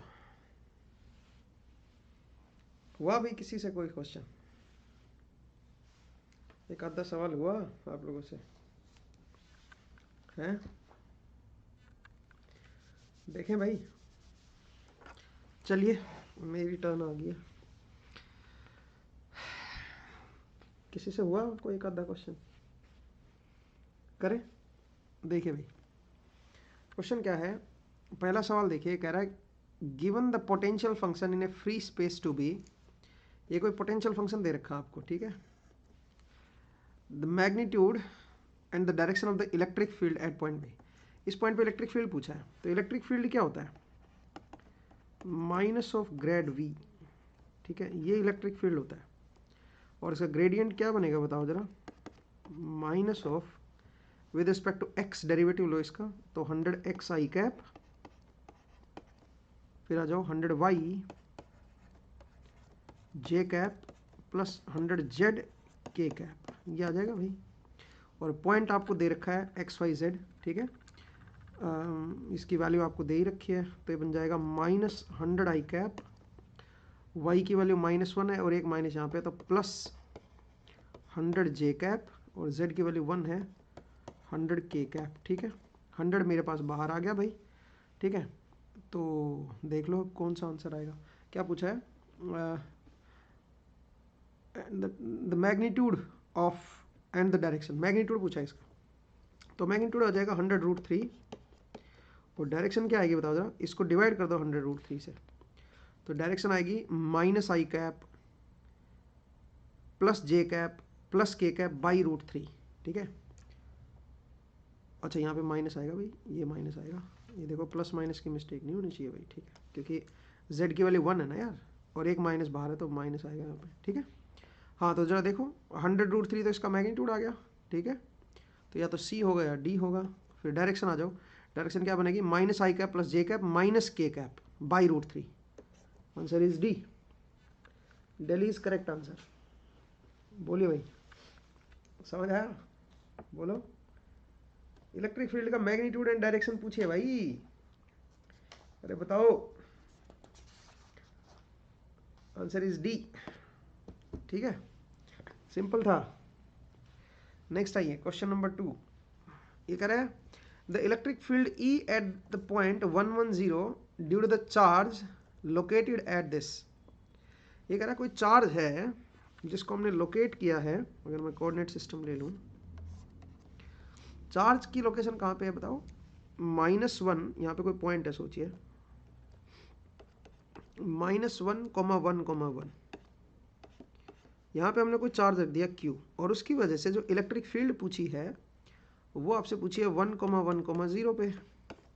पहले तो यहाँ से यहाँ तक की डिस्टेंस बताओ कितनी होगी। डिस्टेंस कैसे निकालोगे? दिस माइनस दिस का स्क्वायर, तो ये हो जाएगा दिस माइनस दिस का स्क्वायर करोगे तो 2 का स्क्वायर 4, दिस माइनस दिस का स्क्वायर करोगे तो 0, 0 माइनस 1 का स्क्वायर करोगे 1, तो √5, √5 क्या आ गया हमारे पास? इसका मैग्नीट्यूड आ गया, यहाँ से यहाँ तक की डिस्टेंस आ गई। अब अपने को क्या करना है? इलेक्ट्रिक फील्ड बतानी, Q की वैल्यू दे रखी है, तो इलेक्ट्रिक फील्ड क्या हो जाएगी? Q अपॉन 4πε0 r², ये तो मैग्नीट्यूड हो जाएगा। और डायरेक्शन क्या आएगी बताओ जरा? This minus this I cap 2 I cap, electric field अभी आएगी ना, इधर आएगी 1 - 1 0 1 - 1 जे कैप, तो 1 - 1 0 0 जे कैप माइनस के कैप, ये बनेगी, ठीक है। तो इसका मैग्नीट्यूड अलग कर दो, डायरेक्शन अलग कर दो, इसका मैग्नीट्यूड √5 आएगा, तो बन जाएगा Q/4πε0, इसका मैग्नीट्यूड अलग करोगे √5, और नीचे 5 से कट जाएगा तो नीचे √5 ही रह जाएगा, ठीक है। ये तो मैग्नीट्यूड अलग होगा, और डायरेक्शन इसके अलग कर दो, डायरेक्शन क्या आएगी? 2 आई कैप माइनस के कैप बाई √5, ये इसकी डायरेक्शन होगी, ठीक है। अब ये भी 5 को √5 कर लो ना, अलग अलग ऐसे भी लिख सकते हो, ठीक है। तो आप देख सकते हो ये आंसर आएगा, ठीक है। अब 2 आई कैप माइनस के कैप तो सब में ही दे रखा है, देखो, है ना। अच्छा, πε0 भी सब में अलग कर रखा है, तो πε0 भी सब में अलग कर दो, ठीक है। अच्छा, ये √5 इनमें किसी में भी अलग नहीं कर रखा, तो इसको 5 ही लिख लो ना, और 5 × 4 करोगे तो 20 πε0 आ जाएगा, ठीक है। तो 20 πε0 यहाँ पे भी है और यहाँ पे भी है, ऊपर क्यू की वैल्यू है, क्यू में नेगेटिव साइन नहीं होना चाहिए, क्यू में तो पॉजिटिव साइन ही रहेगा भाई, ठीक है। तो बी आंसर करेक्ट होगा। बोलिए भाई समझ आएगा? Answer is Bombay, B answer correct आएगा। कुछ नहीं भाई, वैल्यू पुट कर दी मैंने सारी। क्यू अगर यहाँ पे नेगेटिव भी दिया होता ना तो भी, तो बस डायरेक्शन उल्टी हो जाती बस। क्यू यहाँ पे पॉजिटिव है तो अब ये निकाली ना हमने डायरेक्शन, देखो हमने ये वेक्टर जो लिया है ना यहाँ पे, ठीक है, 1/4πε0 आर स्क्वायर आर कैप, ठीक है। मैंने कुछ गड़बड़ कर दिया, एक मिनट रुको भाई, एक मिनट रुको, क्या यार छोटा सा पॉइंट गड़बड़ कर दिया हमने, ठीक है। देखो क्या गड़बड़ किया है, एक बार रुको भाई। देखो तो क्या बनेगा, इलेक्ट्रिक फील्ड बनेगी Q बाई 4πε0 आर स्क्वायर की वैल्यू इसका वो कर दो तो 5 आ जाएगा। ये तो मैग्नीट्यूड है, डायरेक्शन क्या आएगी, डायरेक्शन आएगी 1 - 1 तो 2i cap 0j cap minus k cap divide by √5, ये बनेगी भाई डायरेक्शन, ठीक है। ये मैग्नीट्यूड है, ये डायरेक्शन है। तो अब आप देख लो क्या बना ये, तो ये बन गया 20√5, नीचे आ जाएगा 20√5πε0, ये तो नीचे आ गया भाई, ठीक है। ये तो डिनोमिनेटर में आ गया, नोमिनेटर में Q है, Q की जगह पे वो आप पुट कर दोगे, और इधर है 2i cap minus j cap, तो इसमें तो 2i cap minus j cap सब में ही है। डिनोमिनेटर में आना चाहिए 20√5, ए आंसर आएगा भाई इसका, A has to be correct, ठीक है। तो ये पहले थोड़ा सा मेरे से डायरेक्शन एंड मैग्नीट्यूड मिक्स हो गया था, बट अभी आप ध्यान रखिए ये मैग्नीट्यूड है। मैग्नीट्यूड क्या होता है, Q बाई 4πε0 आर स्क्वायर, और डायरेक्शन होती है आर कैप, मतलब पॉजिटिव चार्ज से इधर की तरफ निकालें तो ये जो डायरेक्शन आएगी अवे जाएगी ना इलेक्ट्रिक फील्ड, ये डायरेक्शन निकाल दो भाई, तो डायरेक्शन क्या होगी, this position minus this position, और इसका डिवाइड बाई इसका मैग्नीट्यूड कर दो, ठीक है। तो इस तरह से आप जो है ना डायरेक्शन के साथ और मल्टीप्लाई कर दो, आपका इलेक्ट्रिक फील्ड आ जाएगी। आंसर इज आगरा, ठीक है भाई। बोलिए किसी को एतराज हो तो।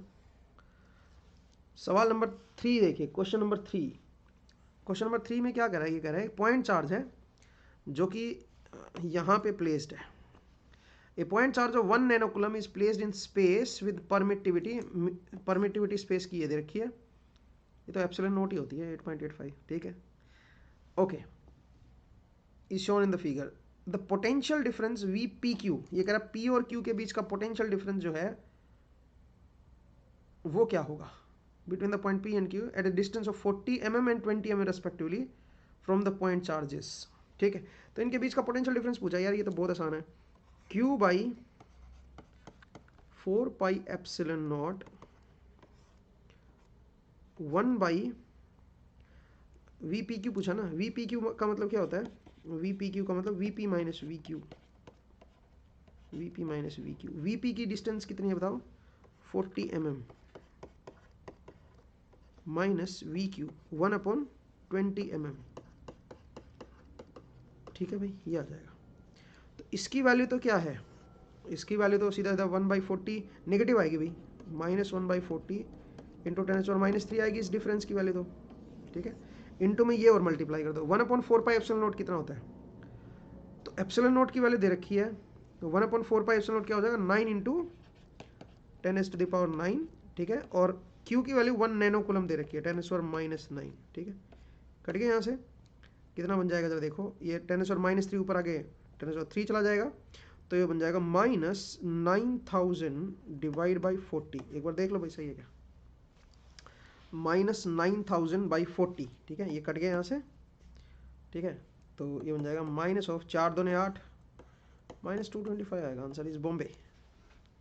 बोले भाई P एंड Q, VPQ पूछा है ना, VPQ क्या होता है, VP माइनस VQ, तो VP माइनस VQ में यहाँ पे RP वाला लिखो आगे और Q वाला पीछे लिखो।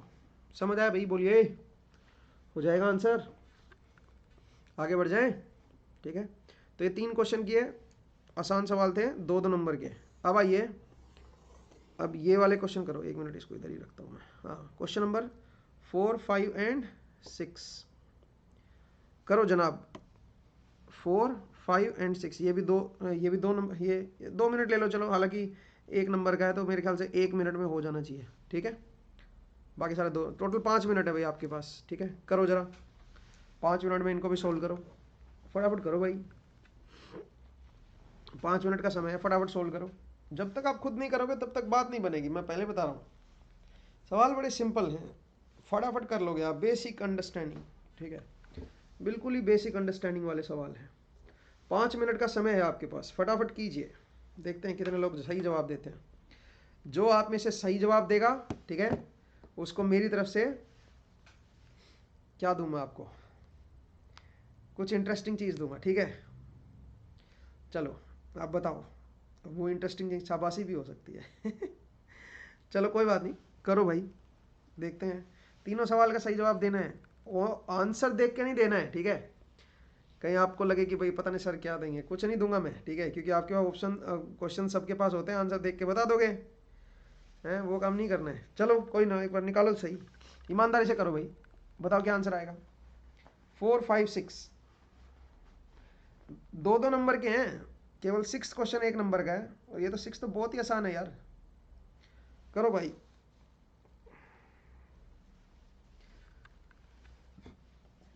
जल्दी करो,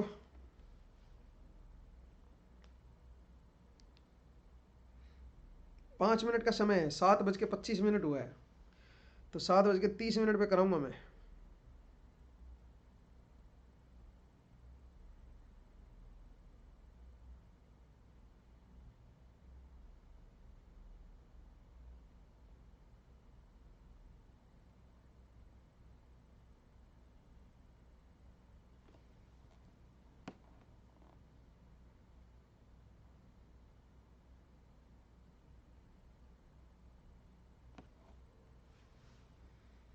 करो भाई,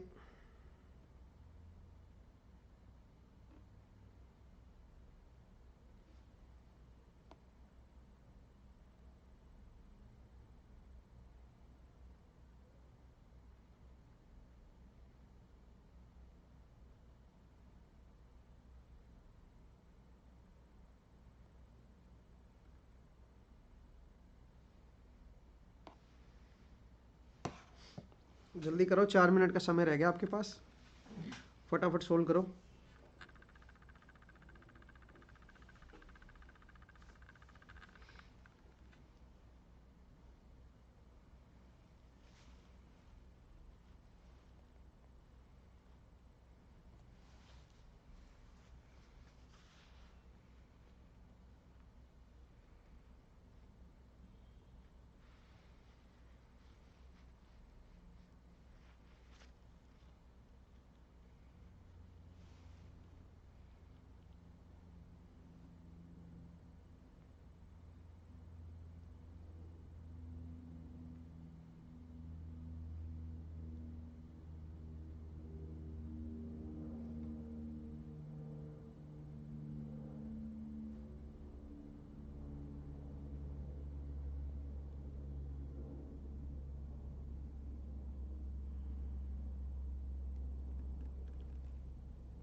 जल्दी करो भाई, 3 मिनट का समय रह गया।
जल्दी करो।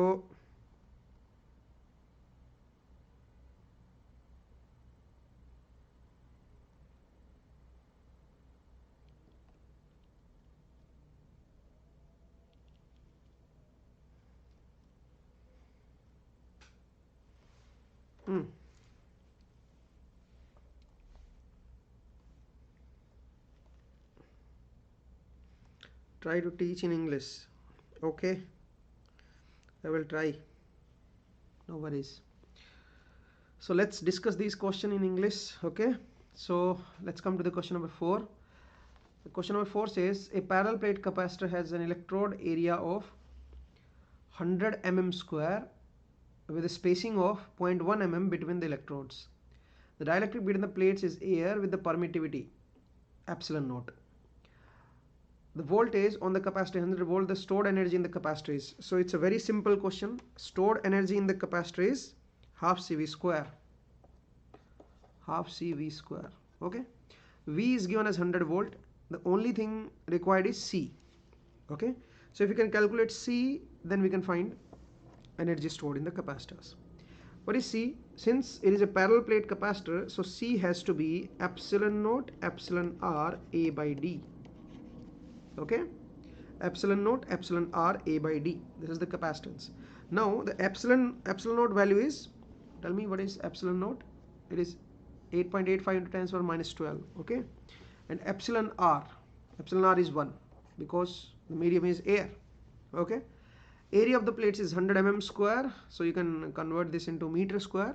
Okay, and the distance between the plate is 0.1 mm. Again you have to convert it into meters. Okay, so the capacitance comes out to be epsilon naught is 36 pi into 10 to the power 1 upon 36 pi. Wait a minute. So epsilon naught is 1 upon 36 pi into 10 to the power minus 9. Okay, epsilon R is 1. Area of the plates is 100 mm square. 100 into 10 to the power minus 6. Okay, mm is 10 to the power minus 3 na, so 10 to the power minus 3 square is 10 to the power minus 5. Okay, so area of the plates is 100 into 10 to the power minus 6. Spacing between the plates is 0.1 mm, so 0.1 into 10 to the power minus 3. Okay, so this is the capacitance. Now we can calculate this. So it comes out to be 10 to the power minus 12 in the denominator. So when you take it to the numerator, rather you can write these three things as 10 to the power minus 13. Okay, 10 to the power minus 13. So if you take it in the numerator, it will become 10 to the power plus 13. Already 10 to the power minus 6 is there, so it will be 100 into 10 to the power 7, I suppose, divide by 36 pi. Please check it. This is the capacitance value. Is it correct? Check the calculation, guys. Please check the calculation. Okay. No, I don't think that this is correct. 1 upon epsilon naught is oh, this has to be plus. Excuse me. This has to be plus. Yes. So now it will become 10 to the power 6, and this is 10 to the power minus 6. Oh. Okay, let's do it again, because there are lots of mistake. Okay, so the capacitance value is epsilon naught epsilon R A by D. Okay, epsilon naught is 1 upon 36 pi into 10 to the power 9. Okay, epsilon R is 1. Area of the plates is 100 into 10 to the power minus 6, and distance between the plate is 0.1 into 10 to the power minus 3. Okay, now it is correct. So you can see that this is 10 to the power minus 4 and this is 10 to the power 9, so it will become 10 to the power 5. When you take this 10 to the power 5 in the numerator, it will become 10 to the power minus 11. Already 100 is there, so it will be 10 to the power minus 9 in the numerator, divided by 36 pi. Okay, so this is the capacitance value. Now you can put the capacitance value here to calculate the energy stored in the capacitor. So it will become 1 by 2 C V square. V is 100, 100 square is 10 to the power 4. Okay, so it will become 1 by 36 pi. Okay,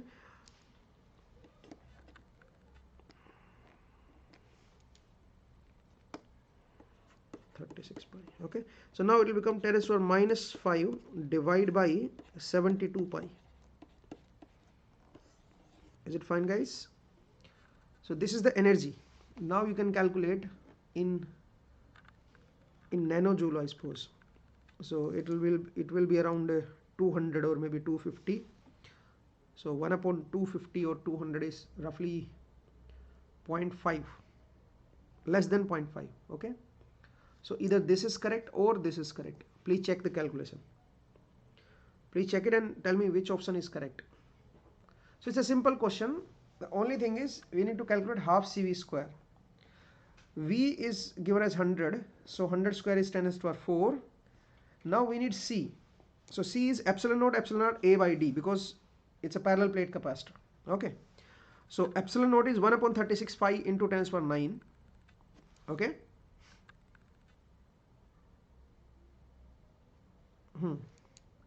and epsilon r is 1. Area of the plates is this and distance between the plate is this. Okay, so the only thing is calculation. So you have to check the calculation and then you can calculate it. Okay, so please check which option is correct. The option which is given to me is D. Okay, D. So this is the correct answer, D. I think it is also equal to 44.3 nanojoule. So you can check it. Let's come to the next question, guys. Question number 5. So there are plates. A composite plate, a parallel plate capacitor, is made up of two different dielectric material with different thickness T1 and T2 as shown in the figure. The two conducting foil F. The voltage of the conducting foil is the two conducting foil F.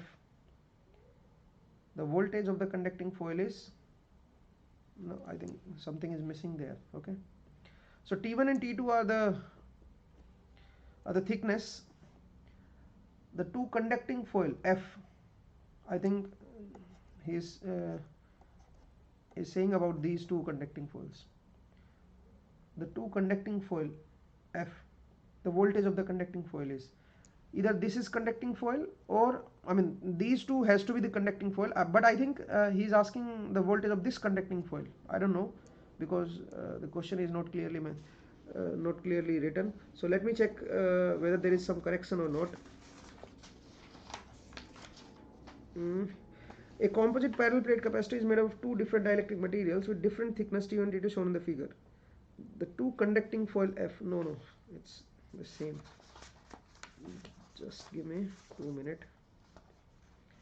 Question number 5. Okay.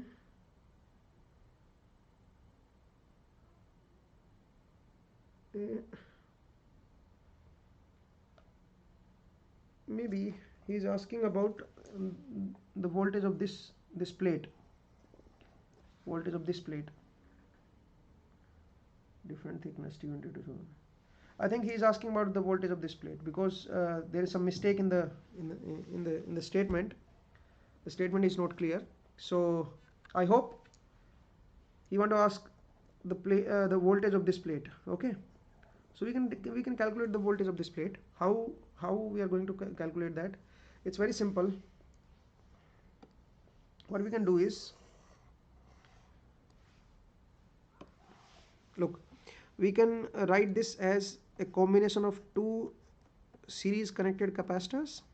Okay, and the total voltage, the voltage difference is of 100 volt, right? Okay, now this capacitance is C1 and this is C2. So C1 will be equal to epsilon naught epsilon R1 A by D. Okay, so D is given as 0.5 mm and epsilon R2 is 3. So you can write it epsilon naught epsilon R is 3. Epsilon R is 3. Area of the plates is, let's say, A. D is 0.5 mm minus 3. Okay, so this is C1. What about C2? epsilon naught epsilon r. Epsilon r is 4. Area of the plates is A divided by D. D is 1 mm minus 3. Okay, so it will be 4 epsilon naught A into 10 to the power 3. So this is the capacitance C2, and from here you can calculate, this comes out to be 6 epsilon naught A into 10 to the power plus 3. Okay, so this is C1, this is C2. Let's call it C0. If you call C2 as C0, then C1 will be 3 by 2 times of C0. Okay, if you call this capacitor as C0, then this will be 3 by 2 C0. Please check it. I think this is correct. I call it C0. If you multiply this by 3 by 2 factor, it will become 6 epsilon naught A. Okay, so it will become 3 by 2 C0. It means these two capacitors are connected in series and 100 volt is applied across the combination. So let's calculate voltage across this capacitor and voltage across this capacitor. So how to calculate that? I have told you that whenever the capacitors are connected in series, and if you need to calculate the voltage across any capacitor, then you can replace them like resistors. Okay, and what is the resistance value? Just inverse it. Okay, so if you inverse this, it will become 2 by 3 C0 and it will become 1 by C0. Now they will act like resistor.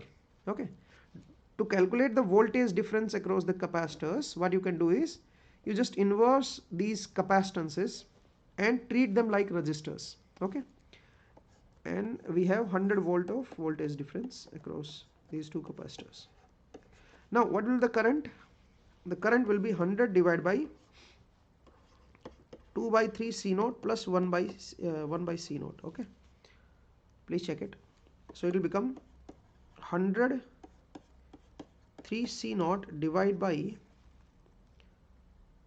5. Okay, the LCM will be 3 C0. I have taken that 3 C0 in the numerator, and it will become 2 plus 3 5. Okay, so 20 and then 60 C0. So this is the current, 20 C0. What is the voltage across this resistor? 60 C0 into 2 by 3 C0. C0 will cancel and it will become 40 volt, and this will become 60 volt. Okay, so we have calculated the voltage across these resistors. Now the same voltage will appear across this and this. It means this voltage is 40 volt and this voltage across this capacitor is 60 volt. Okay, now let's assume that this is grounded. Let's assume that this is 0 volt. If this is 0 volt, then the voltage of this plate has to be 60 volt. Why 60 volt? Because the lower plate is at 0 volt. Since you are going from minus to plus, so the voltage has to rise. If this is 0, by adding 60 volt you will come here. It means at the middle plate, the voltage has to be 60 volt. Okay, so the voltage has to be 60 volt. So the answer is Bombay. Okay, so the voltage at the middle plate is 60 volt. Let me check the option. Which option is question number 5? Question number 5 answer is Bombay. But this question has to be MTA, marks to all. This is a wrong question. Why it is a wrong? What is a wrong question? Tell me. This is a wrong question. Why this question is wrong? You will say that the statement is not clear. Actually, the statement is clear, but there is some typing mistake. Whoever will be the typist, he did the mistake. Okay, so the statement is clear. Okay, but technically this question is wrong. Why this question is wrong? Tell me guys. Technically ये सवाल जो है गलत है. ये MTA होना चाहिए. It has to be MTA. Can you tell me why this question is technically wrong? बताओ भाई, आप ये ऐसे कैसे कह सकते हो कि ये टेक्निकली गलत क्वेश्चन है? स्टेटमेंट छोड़ दो, स्टेटमेंट तो बस टाइपिंग एरर है. ठीक है, असल में ये पूछ रहा है कि बीच वाली प्लेट की क्या वोल्टेज होगी. ठीक है, ये पूछ रहा है. अब 60 आंसर तो दे दिया, बट अगर मैं 2003 में होता तो मैं इसको MTA बोलता. Why? Can you tell me why? बताओ भाई.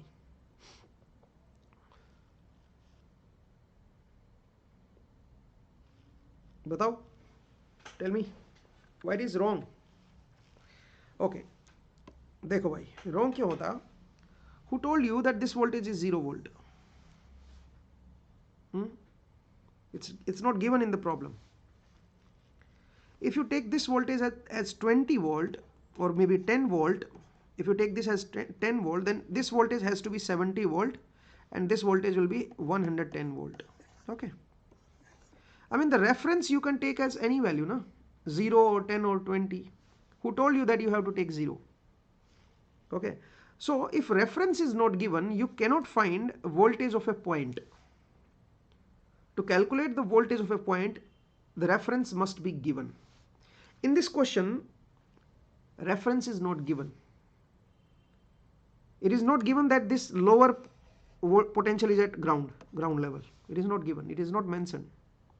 So if it is not mentioned, you cannot say that this plate is at 60 volt. Why? Because the voltage across this capacitor is 60 volt, that's for sure. It means the voltage difference between these two plates is 60 volt. But it doesn't mean that any plate is at 60 volt and the other plate is at 0 volt. No. It depends on the reference value. If you take the reference as 10 volt, let's say you say that the lower plate is the lower side is at 10 volt, then this side has to be 10 plus 100, 110 volt. Voltage across this capacitor will remain 60. It means the voltage of this middle point will be 10 plus 60, 70 volt. It means this plate has to be at 70 volt if you take reference as 10 volt. Okay. Since the reference is not given, you cannot say that this voltage will be at 60 volt. Okay. So in 2003, I was not there, and if this problem comes again, maybe in 2026 or maybe later, I will surely challenge this question. Okay. But as far as answer is concerned, answer is 60 volt. Okay. I hope you got the point. Let's come to the next problem, guys. So the next question on your screen is a parallel plate capacitor shown in the figure. It is made up of two square metal plates of 40 mm side. These plates are square plates. Okay. So you can calculate the cross section area of the plates. 400 mm and this is also 400 mm. So the area of the plates is 400 into 400.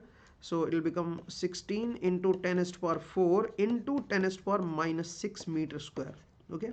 So this is the area of the plates. 14 mm is the space between the plates. Okay. Is filled with two layers of the dielectric. Epsilon r is 4 and it is for 6 mm and epsilon r is 2 for 8 mm thickness. Neglect the fringing of the field at the edges, the capacitance is. So we need to calculate the capacitance. It's very easy. It's easy peasy. How to calculate it? There are two capacitances connected in series. Okay, one is C1 and other one is C2. Now what will be the C1 value? C1 will be epsilon naught, epsilon r. Epsilon r is 4. Area of the plates. Area of the plates is 16 into 10 raised to power minus 2. Okay. Divided by the distance between the plates is 6 mm. 6 into 10 raised to power minus 3. So this is C1. What about C2? C2 is epsilon naught, epsilon r. So it will be 2 epsilon naught into area of the plates. Area of the plates is 16 into 10 raised to power minus 2. Divided by the distance between the plates. Distance between the plates is 8 mm. 8 mm. So 8 into 10 raised to power minus 3. Okay. So this is C2. Now the equivalent capacitance will be C1 C2 divided by C1 plus C2. Okay. Whenever two capacitors are connected in series, the equivalent capacitance is this. Okay. So now you can calculate this and check which option is correct. I think the calculation is simple. You can do it yourself. Okay. Let's come to the next question, guys. Okay. So question number 7, 8, 9 and 10. Every question is of 2 marks.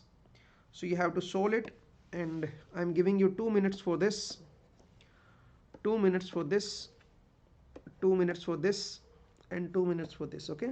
So in total you have 8 minutes. Solve them and tell me the correct answer.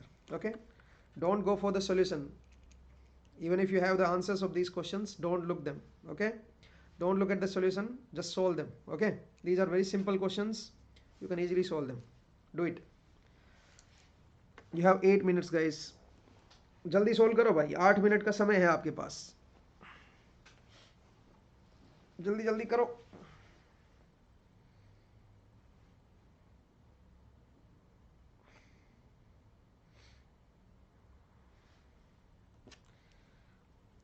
जल्दी जल्दी करो भाई।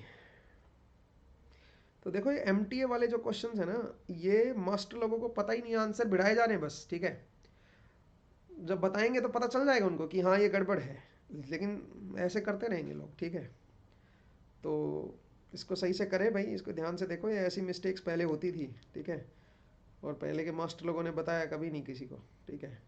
बस जैसे तैसे करके answer मिला देते हैं।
जल्दी करो भाई।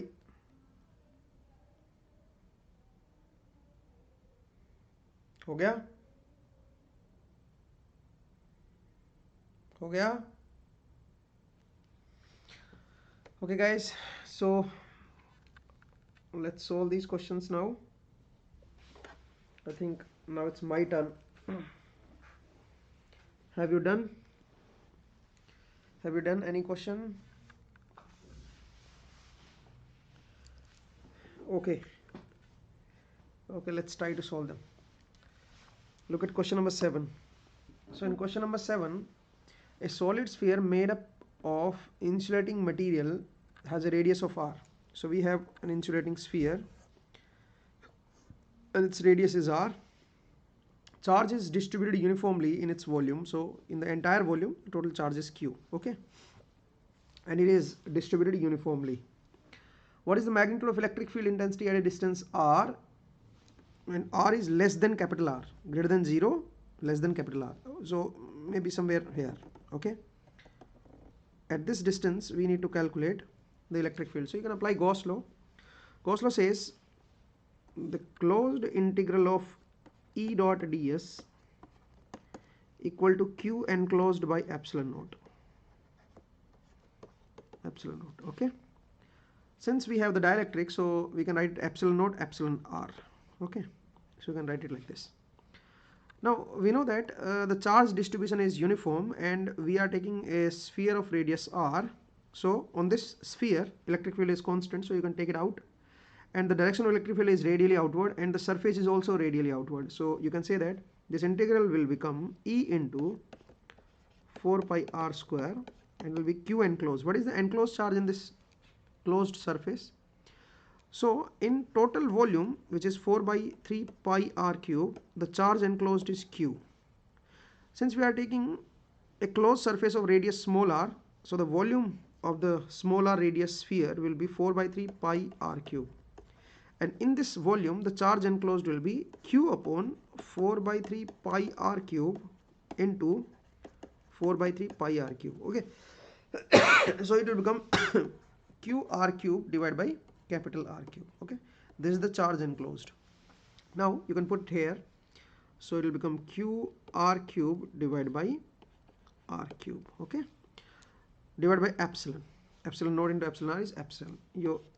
It will be cancelled. Okay, the power, these two power will be cancelled with the, so you have qr. Okay, and here you have E into 4 pi. So E will be qr divided by 4 pi epsilon r cube. Okay, so this is the electric field at distance r, small r, from the origin. So you can check it. I think answer A is correct. Okay, so option A is correct. So it was simple based on Gauss's law. Okay, let's come to the next question. So we have 2 point charges, q1 of 10 microcoulomb, q2 of 20 microcoulomb, and placed at distance at coordinates 1, 1, 0 and -1, -1, 0 respectively. The electric flux passing through the plane z equal to 20 will be. Okay, so we have one charge 10 microcoulomb and other one is 20 microcoulomb. 1 microcoulomb is placed at 1, 1, 0 somewhere here. Okay, in the xy plane 1, 1, 0. Okay, so at this point we have 10 microcoulomb, and there is one more at -1, -1, 0. Okay, so x is -1, y is -1 in the third quadrant we have. Okay, so somewhere here we have -1, -1, 0, and we have 20 microcoulomb. Okay, so this is 20 microcoulomb.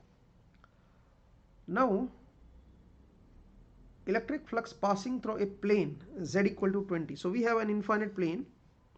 Okay, we have an infinite plane, and you can say that the height of the plane from this xy plane is 20. So you can say that at this plane z equal to 20. Through this plane we need to calculate the electric flux, the number of field lines, how many field lines will pass through it. Okay, the total electric flux passing through the plane. Now it's a very simple problem, and so the answer will be like, look, let's take them individual. Okay, we'll take them individually. We have 10 microcoulomb. Now this 10 microcoulomb will, the electric field lines from this 10 microcoulomb will go like this, and this is an infinite seat. So you can say that half of the field lines from this charge will pass through this infinite seat. Why? Because this infinite seat is up to infinity. So whatever charge you put below this seat, half of the field lines will cross through this infinite seat. So you can say that out of this 10 microcoulomb, 5 microcoulomb flux will pass through this seat. Similarly, out of this 20 microcoulomb, 10 microcoulomb flux will pass through this seat. Okay, so the total is 15 microcoulomb. Okay, so you can say that the total flux of electric field density is 15 microcoulomb. So the answer is Calcutta. Okay, so it's a simple question. Since the seed is of infinite length, so if the seed is of infinite length, then you can say that whatever charge is below its this seed, the number of field lines which are coming out from this charge, 50% of these field lines will pass through this infinite seed, because the edges of the seed are up to infinite, na? So you can say that whatever line from these this charge will come out, almost 50% will pass through this. So it means out of 10 microcoulomb, 5 microcoulomb field lines will pass through this. Out of 20, 10 microcoulomb will pass through. The total number of field lines will be 15 microcoulombs. Okay, so 15 microcoulombs is the electric flux of electric field density. Okay, so answer will be 15 microcoulomb. I don't know how many of you have understood it, but answer is Calcutta. Let's come to the next question, guys. Question number 9. Now tell me, what is the answer of question number 9? So in question number 9, a capacitor consists of two metal plates, each of 500 by 500 mm square and space 6 mm apart. The space between the metal plate is filled with the glass plate of 4 mm thickness and a layer of proper 2 mm thickness. Layer of paper 2 mm thickness. Okay. The relative permittivity of glass and the paper are 8 and 2 respectively, negating the fringing effect, the capacitance. It's a very simple problem. So he is saying that we have two parallel plates. Okay. The thickness, the distance between the plates is 6 mm. Out of this 6 mm, up to 4 mm we have glass and then paper. Okay, and then paper.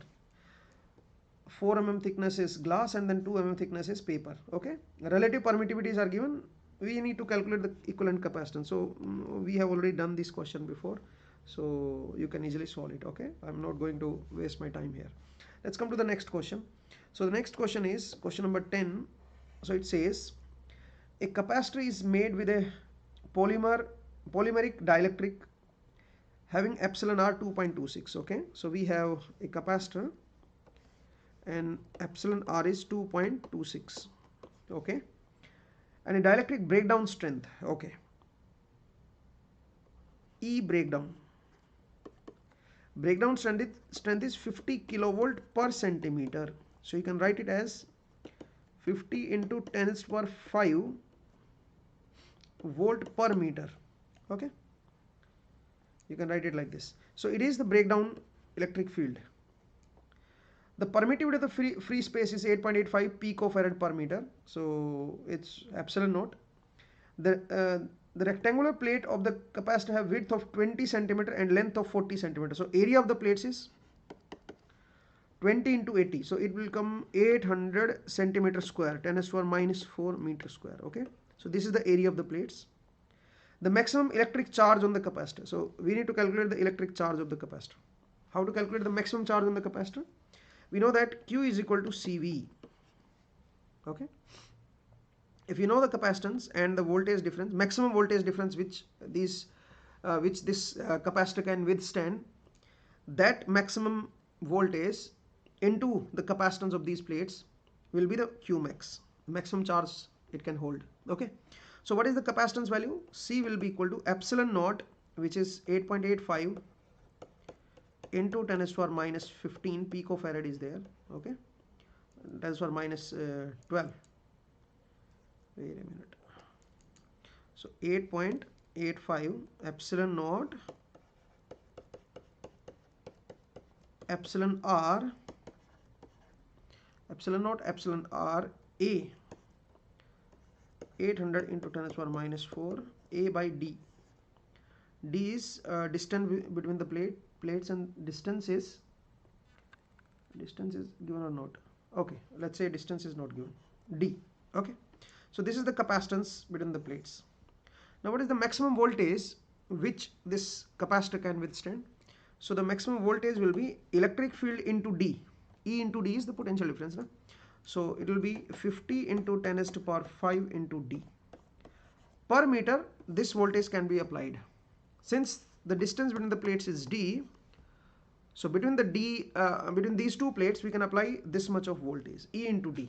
This is the maximum voltage which we can apply across these capacitor plates. Okay, so we know this V, we know this C, so Qmax will be CV. So you need to just multiply them and then you can calculate the maximum charge. Okay, so again this question was easy. So it was asked in 2011. Okay, let's move to the next question, guys. So now we have question number 11, 12 and 13. Let's first solve these three questions. Okay, 11, 12, 13. And this is of 2 marks, also 2 marks, and wait. And the question number 13 is of 1 mark. Okay, try to solve them. I'm giving you 2 minutes for this, 2 minutes for this, and 1 minute for this. Okay, try to solve these three questions. Do it, guys, do it fast.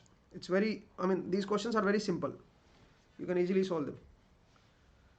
Do it fast, you have 5 minutes.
Do it fast, everyone.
Do it fast, everyone.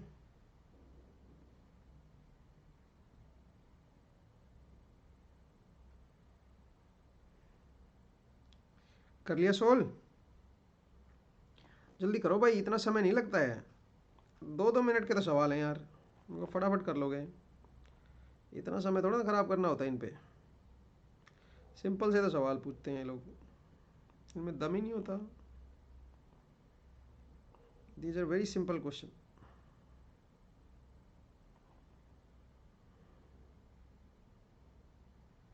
करें? Okay, let's do it. So the first question is question number 11. The dielectric slab with 500 mm cross 500 mm cross section is 0.4 meter long. Okay, so we have these two plates. Okay, and the area of the plates is 2500 into 10 to the power minus 4, 10 to the power minus 6. Okay, into 10 to the power minus 6 meter square. Okay, dielectric slab, no, it's not about the area of the plates, it's the dimension for dielectric slab. Okay, so we have a dielectric slab.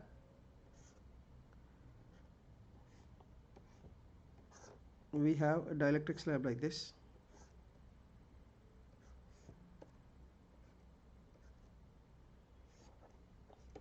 So this is the slab we have. Okay, and the dimension is 500 cross 500 into 10 to the power minus 6 meter square.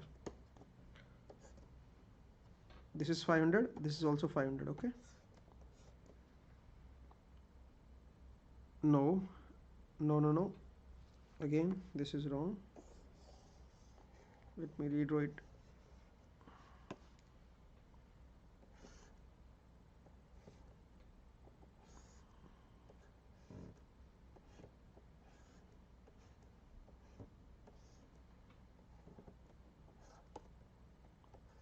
Okay, so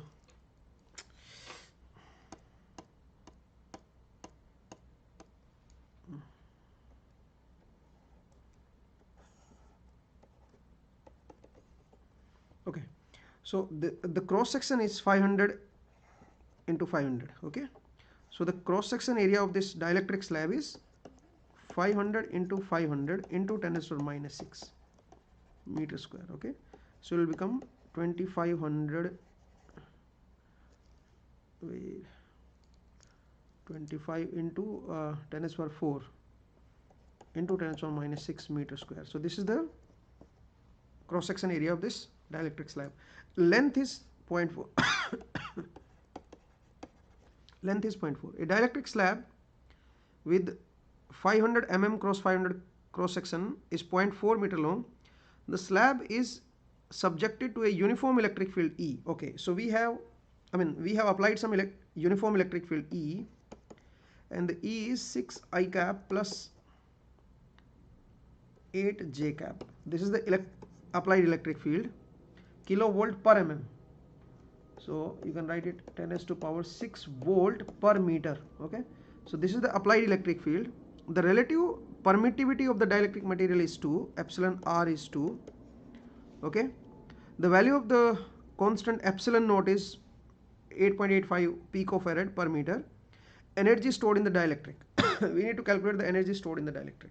Okay, so how to calculate the energy stored in the dielectric? It's very simple. The dielectric is subjected to a uniform electric field E. So we have this electric field E. Now,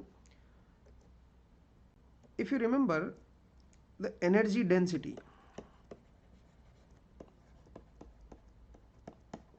is 1 by 2 epsilon E square. Okay, it is the joule per unit volume. Okay, this is the energy density, d dot half d dot E. You can write it like this also. This is the energy density, half d dot E. D is written as epsilon E, so it will become epsilon E square. This much of joule per unit volume.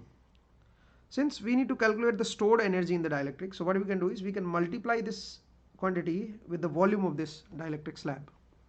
And the volume of the dielectric slab is 25 into 10 is to the power minus 2. It is actually 25, 10 is for 4, 10 is for 4 into 10 is for minus 6 is 10 is for minus 2. So into the length 0.4. Okay. So it will become 10 is for minus 1, 0.1. Volume of this dielectric slab is 0.1 meter cube. Okay. So whatever this quantity is, you just multiply it with this. Okay. But the problem is, we need to calculate electric field inside this dielectric. I think the electric field given is the electric field inside this dielectric. We have to take this electric field as the electric field inside this dielectric. Why? If this electric field is outside the dielectric, then you cannot solve it. Why? Because we don't know how the slab is placed. If this electric field is the electric field outside this slab, then we need to, it should be given that this slab is placed, the x coordinate and the y coordinate of this slab has to be provided. Otherwise, you cannot solve it. So this electric field has to be the electric field inside this dielectric. Okay. So what we can do is, we can calculate the magnitude of this electric field, and it will be root of 36 plus 64. So it will be 10 volt per meter, in obviously 10 into 10 is power 6. Okay. 10 into 10 is power 6. So it comes out to be 10 is to the power 7 volt per meter. This is the magnitude of electric field. So the energy density is 1 by 2, epsilon is epsilon naught epsilon r E square, 10 is to the power 14. Okay, this is the energy density into volume. Volume is 0.1. Okay, so whatever comes out from this will be the energy stored in the dielectric. So you can calculate this easily. Okay, please do it. Either this is correct or this is correct. Why? Because if you put the value of epsilon naught, it will be 8.85. This 2 will cancel. Okay. So it will become 8.85 into 10 is to the power minus 12 into 10 is to the power 13. Okay. So this is 10 is to the power 13, right? So it will become 88.5. So answer has to be C. Calcutta. Answer has to be C. Okay. This is the correct answer. So this was a simple problem. We need to calculate the energy density. It means the energy stored per unit volume. And the formula for energy density is half epsilon E square, or simply 1 by 2 D dot E. Okay. We know the epsilon of this dielectric. We know the electric field inside this dielectric. Now, why this electric field is inside this dielectric? Let's say this is the electric field outside the dielectric. Now, if this electric field is outside the dielectric, then we need to calculate the electric field inside the dielectric with the help of boundary conditions. And if you want to apply the boundary condition, then you must know that which component of electric field is tangential to this dielectric and which component is perpendicular to the dielectric. And to get that tangential and perpendicular component, I cap, J cap and K cap direction has to be provided. Then only you can say that in which direction this dielectric is placed and how the electric field is applied. Then only you can calculate the electric field inside this dielectric. Since nothing is mentioned, so you have to take this electric field as the electric field inside the dielectric. Okay. And then you can apply this formula to calculate energy density, and then you can multiply the energy density with the volume of the dielectric, and you can calculate the energy stored in the dielectric. Okay. This was a good problem. Let's come to the next question. The next question is, we have three capacitors C1, C2, C3, and the capacitance has 10 microfarad, 5 and 2 microfarad respectively. Breakdown voltage is C1 has the breakdown voltage of 10 volt, it has the breakdown voltage 5, and it has the breakdown voltage of 2 volt. For the interconnection shown, the maximum safe voltage that can be applied across the combination and the corresponding total charge in the microcoulomb stored in the effective capacitance across the terminals are respectively. It's a very good problem, asked in 2013.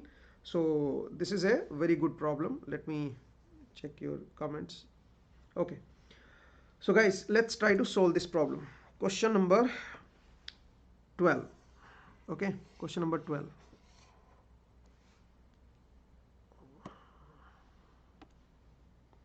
Wait, I need some space. Okay, let's try to solve it. So we have three capacitors connected like this.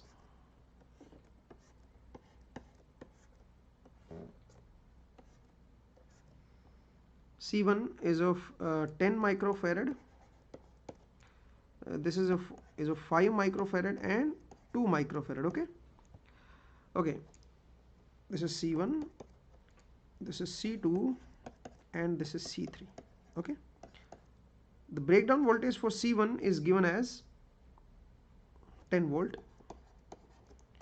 For C2 it is given as 5 volt, and for C3 is given as 2 volt. We need to find what is the maximum voltage which we can apply so that no capacitor will be breakdown. Okay. Now how to solve it? Let's say we are applying V volt. Let's say we are applying V volt, and let's calculate the voltage across these capacitors in terms of V. Let's call this capacitor C3 as C0. If this is C0, this will be 2.5 C0, and this will be 10 C0, 5 C0. Okay, this will be 5 C0, right? 5 C0. So we have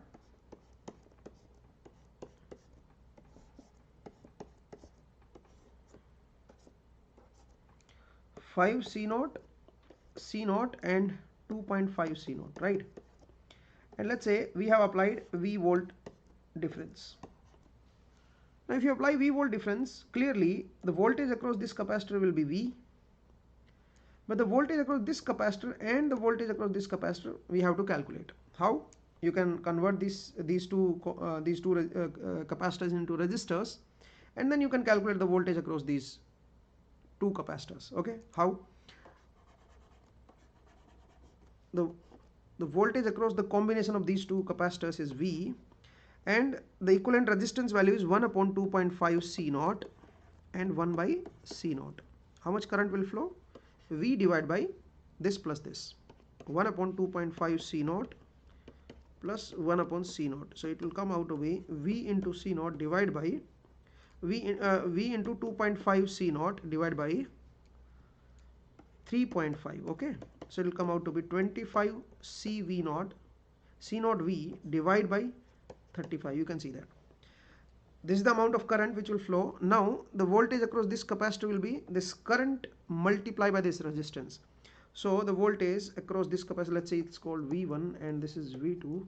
So V1 comes out to be 25 by 35 C0 V into 1 upon 2.5 C0. Okay, C0 will be cancelled, and here we have 10 upon 35. Okay, 10 upon 35 V. Okay, so this voltage comes out to be 10 upon 35 V, and V minus this voltage will be 25 upon 35. So V1 is 10 upon 35 V, and V2 is 25 upon 35 V. I hope it is clear, and I'm assuming that my calculation is correct. Okay, so these are the voltages across these two capacitors, and the voltage across this capacitor is 5 volt. Okay, V volt. Now it is given that the breakdown voltage of C1 is 10 volt. It means this V has to be less than equal to 10. Okay, the breakdown voltage, because we don't want that this capacitor is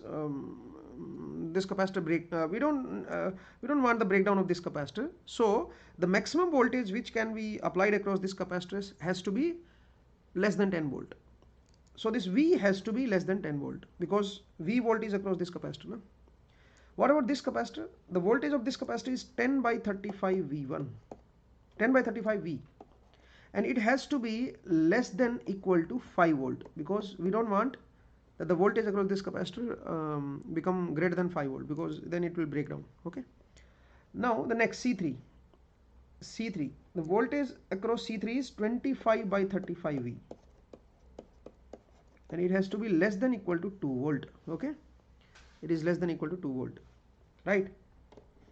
Okay, so now from here you can calculate V. So V has to be less than, from this equation you can say that V should be less than equal to 35 by 2. Okay, and from this equation V has to be less than equal to 70 by 25, and from this equation V has to be less than 10. So these are the three voltages according to these three capacitors. Which one is the minimum? So you can see that from here it will come out to be 17.5. From here it will be like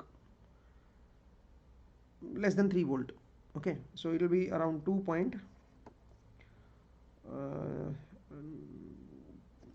how much it will come out, 2.8. okay, 2.8 volt. So this is V less than 2.8, this is V less than 10, and this is V less than 17 point. So what is the minimum voltage which we can apply? It's 2.8 volt. Okay, so the voltage we can apply, V can be of 2.8 volt, because if you apply the voltage V more than 2.8, then this voltage will become more than 2 volt. If this V is more than 2.8, then the voltage across this capacitor will be more than 2 volt. And if it is more than 2 volt, the breakdown will happen. We don't want the breakdown. Okay, so this voltage has to be less than 2.8. Whatever the minimum voltage we have out of these three, that voltage we have to apply. So the answer is 2.8. So the maximum safe voltage that can be applied is 2.8 volt. So either this is correct or this is correct. Okay, now what is the microcoulomb stored in the capacitance? Okay, so if you apply 2.8 volt, how much charge will be stored in the capacitor? So for that we need to calculate the equivalent capacitance. These two capacitors are connected in series, so the equivalent capacitance of these two will be 5 into 10 by 7. So it will come out to be 50 by 7 microfarad. Okay, 50 by 7 microfarad for these two capacitors, and since this 10 is connected in parallel, so equivalent capacitance will be 50 by 7 plus 10. So it will be 120 by 7 microfarad, right? This is the C equivalent capacitance. Okay, 120 by 7 microfarad is the equivalent capacitance, and the maximum voltage which we can apply is 2.8 volt. So the Q which can be stored in this combination will be C equivalent into V. So 120 by 7 into 2.8, 0.4, 48 coulomb. 48, 2.7, 4, 28, 28, and I think this option is not given. It's given as 36 or 32. Please check it again whether I have done some mistake. 5 into 2. 5 into 2. It has to be 2. So this is the mistake I have done. So you have to be very careful. Okay, 5 into 2. So it will be 10 by 7. So the equivalent capacitance is 10 by 7 plus 10. So you have to write 10 by 7 plus 10. Okay, so it will be 80 by 7.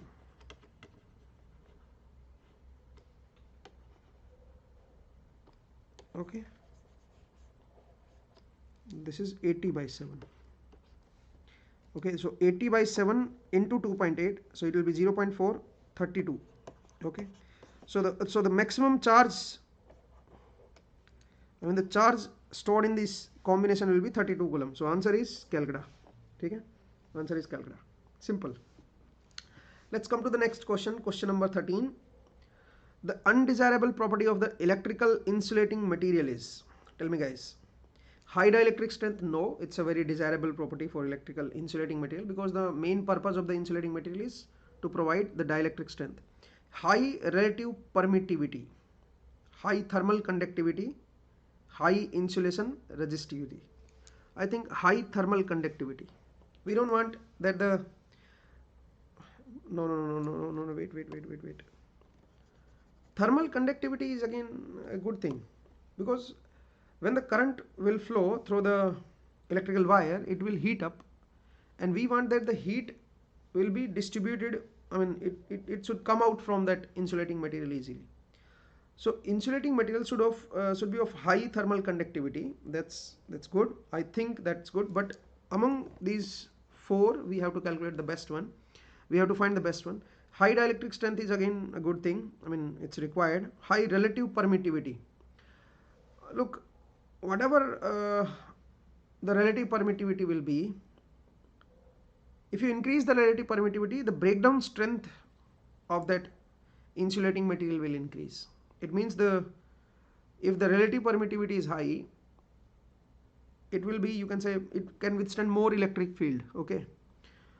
High insulation resistivity. I think this D is correct, because we want thermal conductivity also. So it's a memory based question. You have to remember it. Okay. So let me see which option is correct. That option B is correct. It is given as B, but I doubt. Option B is given. Undesirable. Okay. See, so it is undesirable property. No. But it is not undesirable. High relative permittivity. Question number 13. Let me check. Question number 13. B is given. High relative permittivity. ये undesirable है क्या? नहीं भाई, इसमें थोड़ा सा मुझे doubt है भाई. ठीक है, इसका ये कैसे दे दिया, क्योंकि सारी डिजायरेबल है. वैसे तो सारी डिजायरेबल है. इलेक्ट्रिकल इंसुलेटिंग मटेरियल की अनडिजायरेबल प्रॉपर्टी पूछी है, तो undesirable high dielectric strength, that's a good point, ये जरूरी है.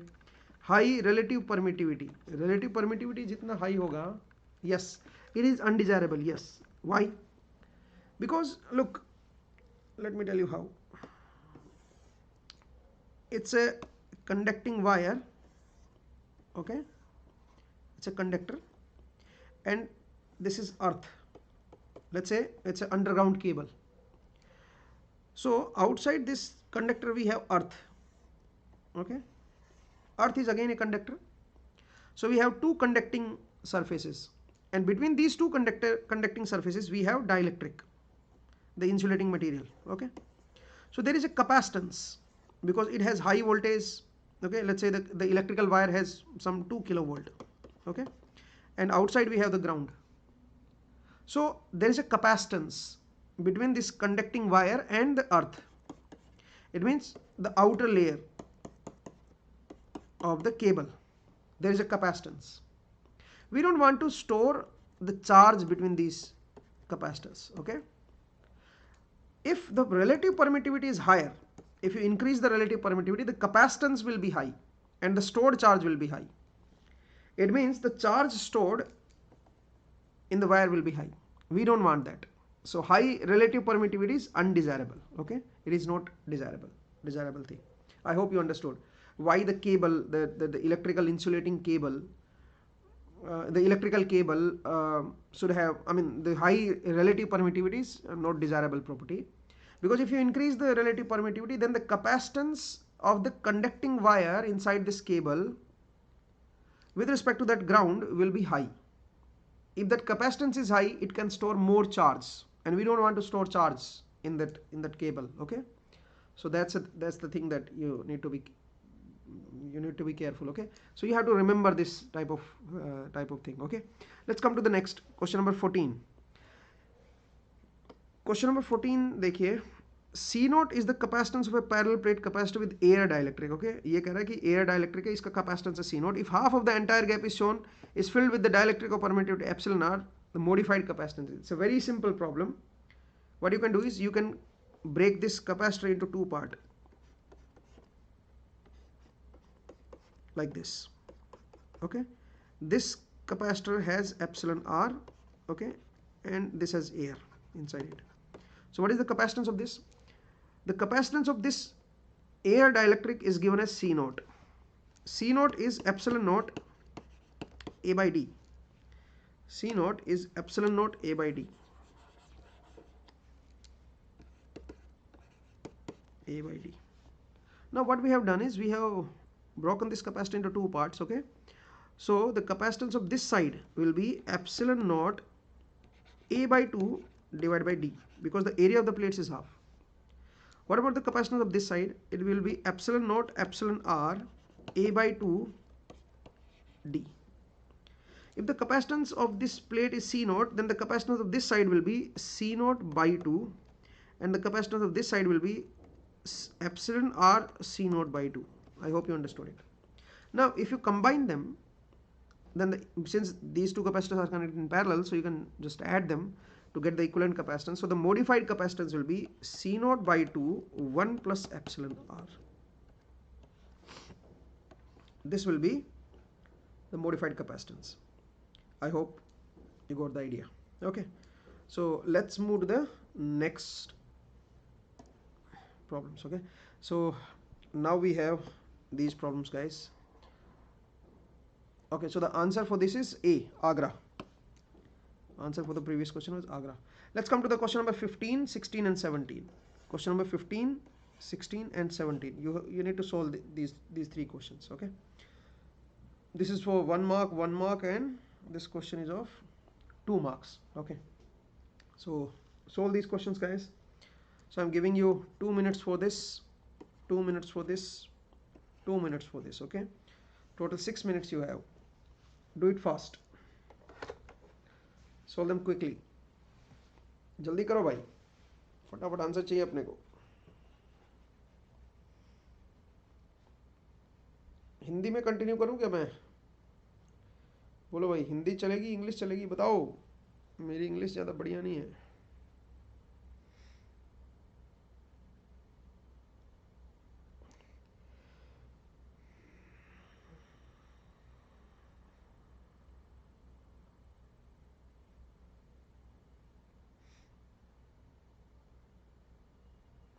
जल्दी बोलो भाई,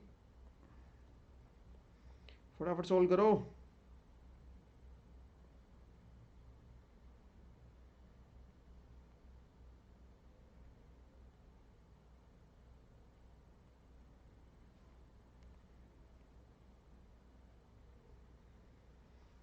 Okay, what we can do is let's take a break, and in the break you have to solve all these questions 15, 16, 17, 18 and 19. Okay, and right now the time is 8:38, so I'm giving you a break of 10 minutes. It means the break will be up to 8:48 p.m. Okay, so this is break. Okay, after the break we'll meet and then we'll discuss these problems. Okay, till then you can solve these questions. Okay, okay guys.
So guys,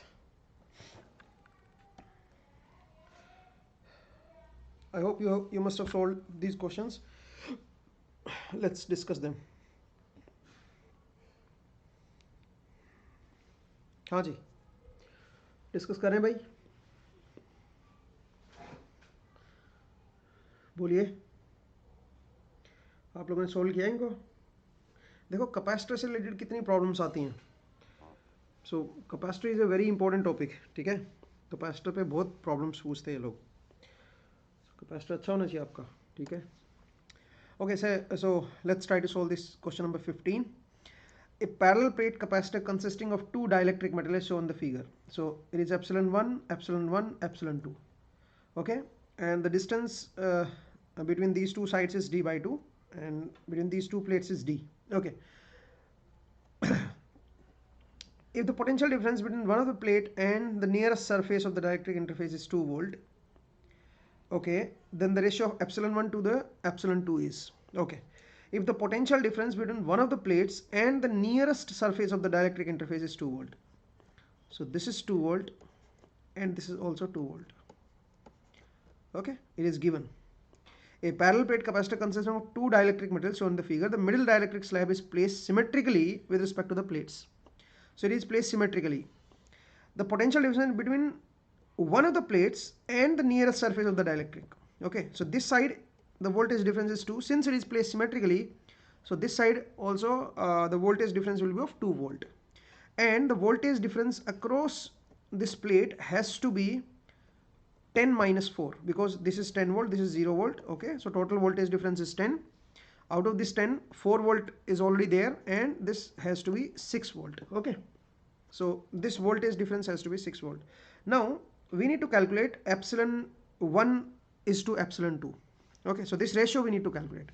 So what we can do is we can break this entire capacitor into capacitance like this. There are 3 capacitors, 1, 2 and 3. Let's call it C1, C2, C3. Okay, so this C1 is epsilon naught epsilon 1 A divided by d by 4. This is the capacitance, this is the first capacitance, C1. Why? The distance between these two plates is d by 4. Why it is d by 4? Total distance is d. Out of this d by 2 is used by the dielectric. The remaining d by 2 will be, you can say, out of that remaining d by 2, d by 4 is this and d by 4 is this. I hope you got my point. Okay. So the capacitance between these two plates will be epsilon naught epsilon 1 A divided by d by 4, and the same capacitance will be of these two plates. Okay, 4 epsilon naught epsilon 1 A divided by d. Okay, if it is C, this is also C. Now what about the capacitance of this? The capacitance of this will be epsilon naught epsilon 2 A divided by d by 2. This is the capacitance of this middle dielectric slab. Okay. Now it is given that this is 2 volt, this is also 2 volt, and this is 6 volt. We need to calculate epsilon 1 is to epsilon 2. How to calculate that? Okay, what is the equivalent capacitance, guys? Let's call it the total voltage difference between these two sides is 10 volt. Okay, now we know that in series, okay, let's write it like this. These are connected in series, so let's call it C naught. This is also C naught, and this is C1. Okay, this voltage is 2 volt and this is 6 volt. Now what I can do is I can convert them into resistance. Okay, I can say that there are 3 resistors connected in series, and the resistance values are 1 by C naught, 1 by C1, 1 by C naught. And if you remember, I have told you that when you convert the capacitance into equivalent resistances, the voltage will remain same. I mean, the voltage you have to take same. This is 2, this is 6 volt, and this is 2 volt. Now what about the current through this capacitor? It is 2 divided by 1 by C1 because it will it will act like a resistor. So the current will be 2 by 1 by C0. So it will be 2 C0. This amount of current will flow here, and the same amount of current will flow here. This has to be equal to 6 C1 because the current through this resistor will be 6 divided by 1 by C1. What I have done is I have converted these capacitors into equivalent resistors just by inverting them. Okay, if you invert them, they will act like resistors, but the voltage across them will remain same. Okay, so this voltage is 2, this is 6, this is 2. The resistance will become 1 by C0, this is 1 by C1, and this is 1 by C0. Now what is the current through this resistor? It will be 2 divided by 1 by C0, so it will become 2 C0, and the current through this resistor will be 6 divided by 1 by C1, so 6 C1. This current and this current has to be same. Okay, so you can say that C1 has to be 1 by 3 C0. And what is C1? This is C1. And what is C0? This is C0. So you can say that 2 epsilon naught epsilon 2 epsilon naught epsilon 2 2 epsilon naught epsilon 2 A divided by D, it is 1 by 3 times of C0. C0 is 4 epsilon naught epsilon 1 A by D. Now what you can do is epsilon naught A and D, it will cancel. Okay, and you can say that epsilon 1 upon epsilon 2 will be equal to, take this epsilon 2 in the denominator of this epsilon 1, so it will become 6 by 4, 3 by 2. Is it correct, guys? This epsilon 2 is taken in the denominator of this, so it will become epsilon 1 upon epsilon 2, and this 3 will go on this side and the 4 will go on the denominator, so it will be 3 by 2. So epsilon 1 ratio epsilon 2 is 3 ratio 2. Answer is Calcutta. Okay, C is correct answer. So it was again a very good question, and I hope you understood it well. Let's come to the next question, and the next question is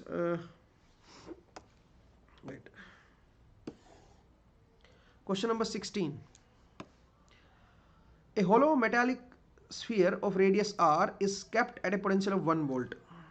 So we have a hollow capacitor, metallic capacitor, okay, metallic sphere, hollow metallic sphere of radius r. It is a metallic sphere of radius r kept at a potential of 1 volt. So we have maintained the voltage of this sphere is 1 volt. The total electric flux coming out of the concentric spherical surface of radius r. Okay, so we have a radius r, capital R, which is greater than this small r. We need to calculate the total electric flux coming out of this concentric spherical. How much flux will come out from this concentric spherical surface? Okay, how much flux will come out from this? Now how to calculate that? For that we need to calculate the electric field. How much electric field will come out from this sphere? And how to do that? How to do that? How much electric field will come out? Okay, so we have a sphere of radius r, and it is given that the voltage on this sphere is 1 volt. How we maintain this 1 volt? Obviously we need to provide some charge on this. We need to provide some charge on this, then only we will get 1 volt. Okay, now the question is how much charge we need to put on the metallic sphere so that we get 1 volt on the surface. So we can calculate the voltage of this sphere with respect to infinity, and we can write it as 1 volt. Voltage of this sphere, potential of this sphere with respect to infinity is Q divided by 4 pi epsilon naught r, and it is given as 1 volt with respect to infinity. So we got to know that Q is 4 pi epsilon naught r. This is the charge which is placed on the surface. This is the charge placed on the surface. Now if we know this charge and we want to calculate the electric flux through this surface, this bigger surface, then this must be equal to the charge enclosed. So the answer is this only. Okay, so the flux coming out from this outer spherical surface is this. There may be one question that the flux would be Q enclosed by epsilon naught? No. There are two things. One is electric flux of electric field density, D. And there is one more quantity, electric flux of electric field intensity. These two things are different. If you want to calculate the electric flux of D,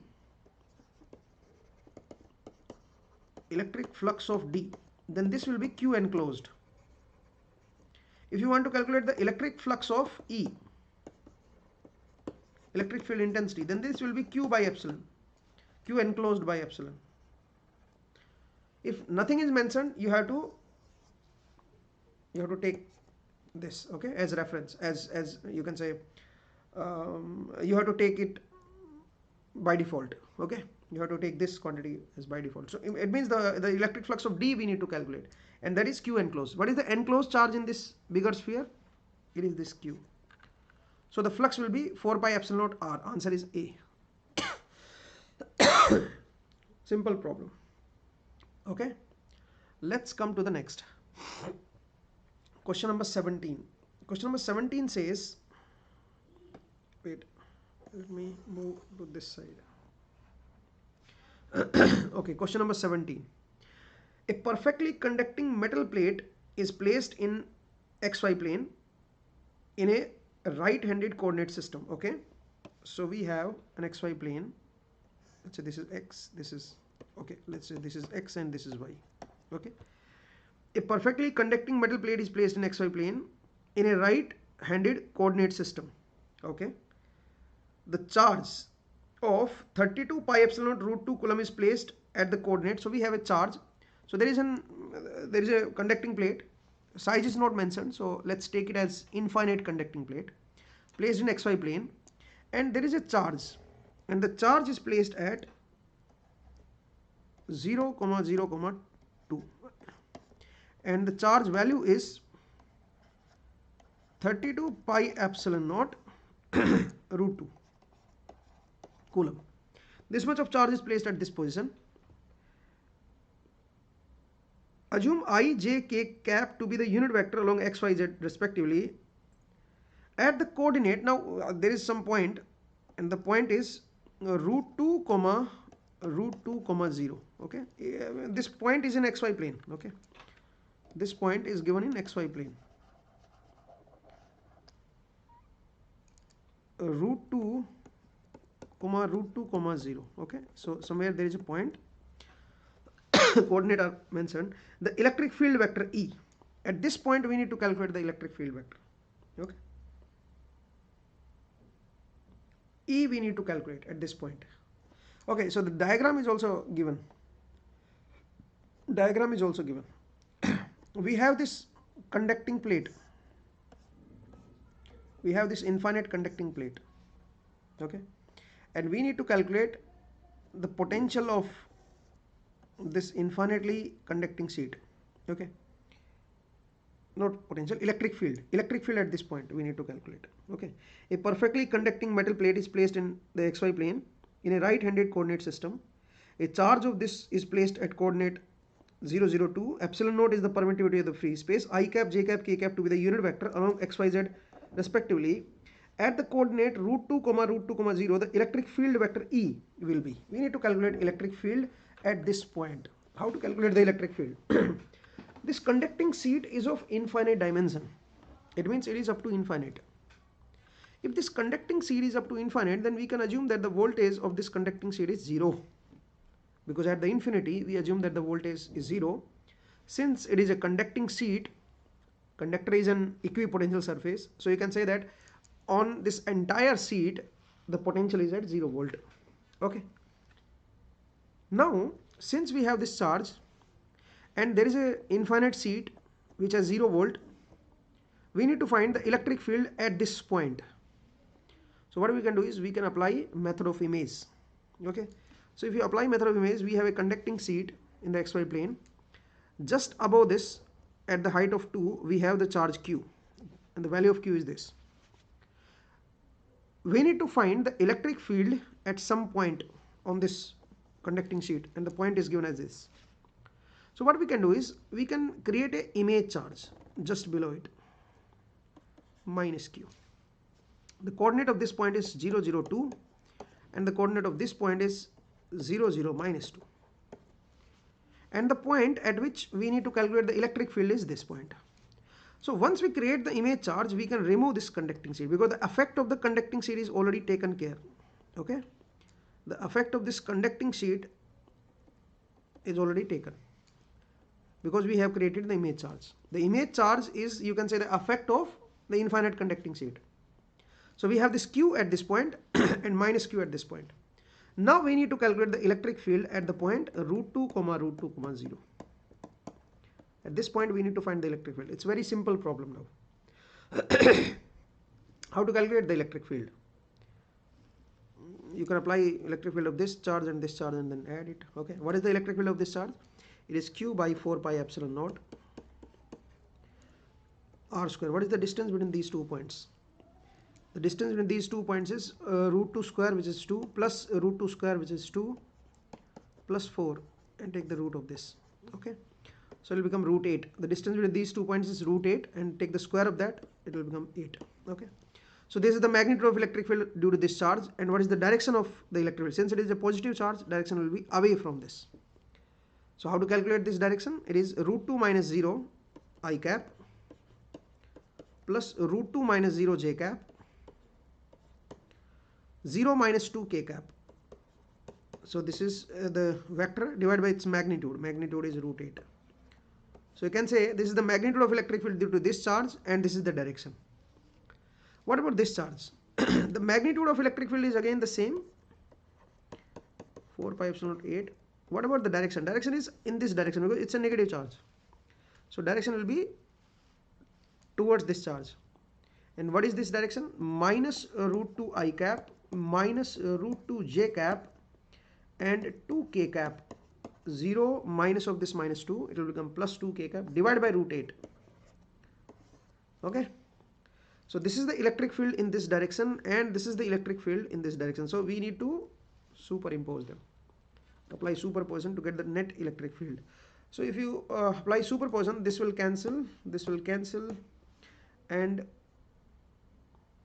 this minus 2k and this plus 2k, I think this will also cancel. It will become 0. It should not be 0. Let me check.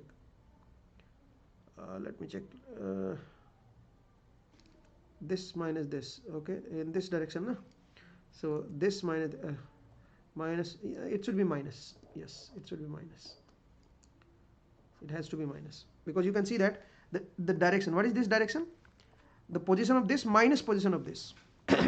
0 minus of √2 I cap. So minus √2 I cap. Okay. 0 minus √2 j cap. Minus √2 j cap. Minus 2 minus 0 k cap. So it will become minus 2 k cap. Okay. Now, if you superimpose them, you'll get Q upon 4 pi epsilon naught 8. Okay. It will become minus 4 by √8 k cap. Okay. Yeah, this has to be the electric field. The electric field vector E will be at the coordinate, the electric field vector E will be. So E has to be like this. Now, what about this term? So this term will become minus 4 k cap by 2 √2. Okay. So it will become √2 minus √2 k cap. This term will become minus √2 k cap. Okay, and the Q, we have to put the Q value also, no? This quantity is minus √2 k cap, and what about this quantity? Q is given as 32 pi epsilon naught √2. 32 pi epsilon naught √2. Okay, this is Q divided by 4 pi epsilon naught into 8. And this quantity is minus √2 k cap. Okay, so pi epsilon naught is cancelled, 8, this 8 is also cancelled, so it will become minus 2 k cap. Okay, so this is the electric field, minus 2 k cap. Answer is Bombay. This was again a very good question. Nothing difficult. Only thing is you need to know the concept of method of image. Okay, if you know the concept of method of image, you can easily solve it. It was a simple problem. So we have created an image charge and then we have calculated the net electric field at this point. Easy peasy. Let's come to the next problem. 2015. So the problem is, let me write it here. Okay, we have a parallel plate capacitor partially filled with glass of dielectric 4. So we have glass of dielectric 4. The dielectric strength of air and the glass are 30 kV and 300 kV per centimeter respectively. The maximum voltage which can be applied across the capacitor without any breakdown. Again, it's a very good question. So we have air and glass. So what I can do is I can separate, I can equivalently represent this circuit into, I can divide it into two capacitors, okay, like this. The capacitance of this air part is epsilon naught, epsilon r is 1, A divided by distance between the plate is 5 mm, 10⁻⁻3, okay, fine. This is the capacitance of this air part. What about the capacitance of this glass part? Epsilon naught, epsilon r, A divided by distance is 5 mm, this is C1. So you can say that C1 is 4 times of C0, fine. C1 is 4 times of C0, okay. So we have these two capacitors, one is C0 and this is 4 C0. It is given that the breakdown strength of air is 30 into 10 to the power 5 volt per meter. It is actually per centimeter, so I have converted it into per meter, okay. This is for the air. The breakdown voltage of the air is this, and for the glass it is 300 into 10 to the power 5 volt per meter, okay. This is the breakdown strength of glass. Now what is the maximum voltage which they can, this entire capacitance can handle without breakdown of any capacitance? So what we can do is we can apply some voltage V, and let's calculate how much voltage will appear here and how much voltage will appear here. How to calculate that? You can convert them into resistors like this. Invert them. Now it will act like a resistor, and we have applied a voltage difference of V.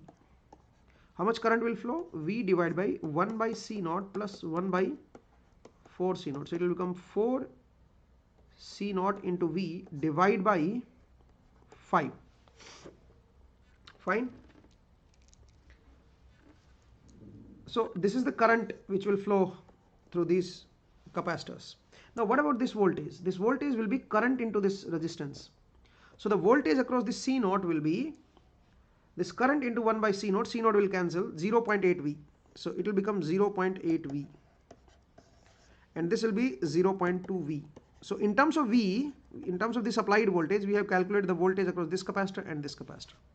We know that this 0.8 V has to be less than 30 into 10 to the power 5, and this 0.2 V, this voltage, has to be less than 300 into 10 to the power 5. Now from here you can calculate that V has to be less than 300 divided by 8 into 10 to the power 5 volt, okay. This V has to be less than this, and this V has to be less than 300 divided by 0.2 into 10 to the power 5 volt, okay.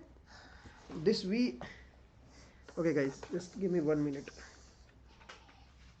Red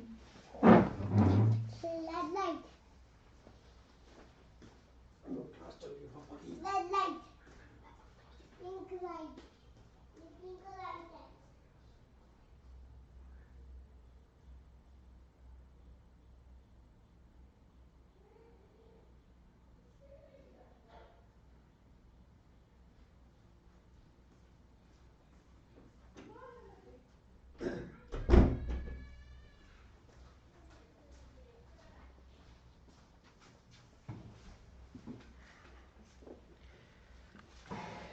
Okay, so from here you can calculate the value of V. So this value comes out to be, V should be less than 35 into 10 to the power 5 volt, and from here you can see that V has to be less than 1500 into 10 to the 5 volt. It means if you apply a voltage of 35 into 10 to the 5 volt, then this capacitor cannot handle it. If you apply a voltage more than this volt, this will break down. If you apply a voltage V, the source voltage of this value, then this capacitance cannot, this will be, there will be breakdown of this. So how much voltage we can apply so that no capacitor will be breakdown? Obviously the minimum value, this value. So the maximum voltage which we can apply so that no capacitor will break down will be of this value. But the answer has to be in kilovolts. So if you convert this into kilovolt, then this will become 3500 kilovolt. Okay, I think this would be the correct answer. 3500 kilovolt. Let me check the answer. Which question is this? 18. Oh, it's not 3500. I did some mistake. No, everything is fine. Let me check it again, because the answer is given as 18.75 kilovolt. Is there any calculation mistake? Tell me guys. कुछ calculation mistake हुआ है भाई, देखो कहाँ पे हुआ है calculation mistake? Calculation mistake नहीं, 30, the answer is not correct. 18.75 is not correct because ये दोनों series में है ना. So epsilon naught A by D, epsilon naught epsilon R A by D. This is so this is C naught and this is 4 C naught. Up to this point is correct. 1 by C naught and 1 by 4 C naught. This is also correct. Let's say we apply some V volt. So the current will be V divided by this. So it will become 4 C naught V divided by 5. This is correct. This is the current into 1 by C naught. So you will get 0.8 V. It's also correct. 0.2 V. 0.8 V has to be less than 30 kV. 30 kV per centimeter. Okay. This is correct. There is a mistake. This 30 kV per centimeter is the electric field. What is the maximum voltage which we can apply? 30 kV per centimeter is the electric field. It is not the voltage. It is the electric field. Volt per centimeter. Or you can say volt per meter. This is the electric field. How much distance we have? 5 mm. So how much maximum voltage we can apply? 30 into 10 to the power 5 into 5 mm. You have to apply with the meter so that we can get the voltage, breakdown voltage. So we have to apply 5 mm. So you will get 150 into 10 to the power 2. It means 15 kV, 15 kilovolt. So this 0.8 V has to be less than this 15 kV, 0.8 V has to be less than 15 kV. Okay. What about this? Again, you have to multiply it with 5 millimeter, 5 mm. So if you multiply it, it will become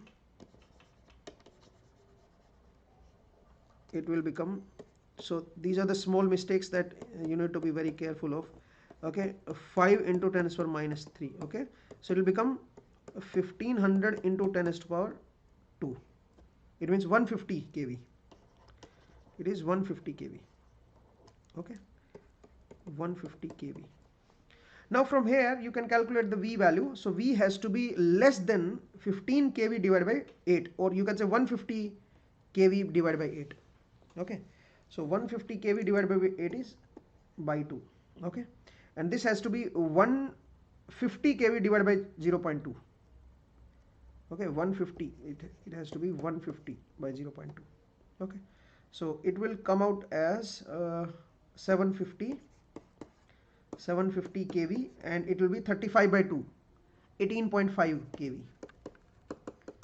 Okay, 18.5 kV is the correct answer. Whatever the minimum value is, that should be the correct answer. So 18.5 kV is the correct answer. So please check the mistake. This is the electric field.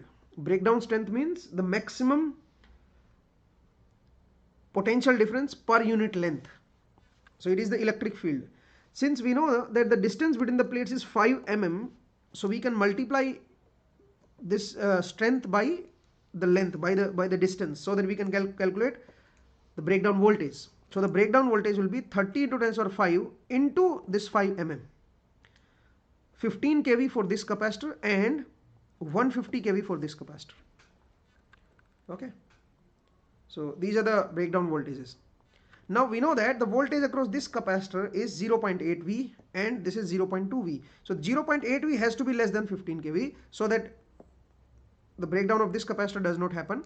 And for this capacitor, voltage is 0.2 V. So 0.2 V has to be less than the breakdown strength of this capacitor, the breakdown voltage of this capacitor, which is 150 kV. From this you can calculate the value of V, applied voltage V.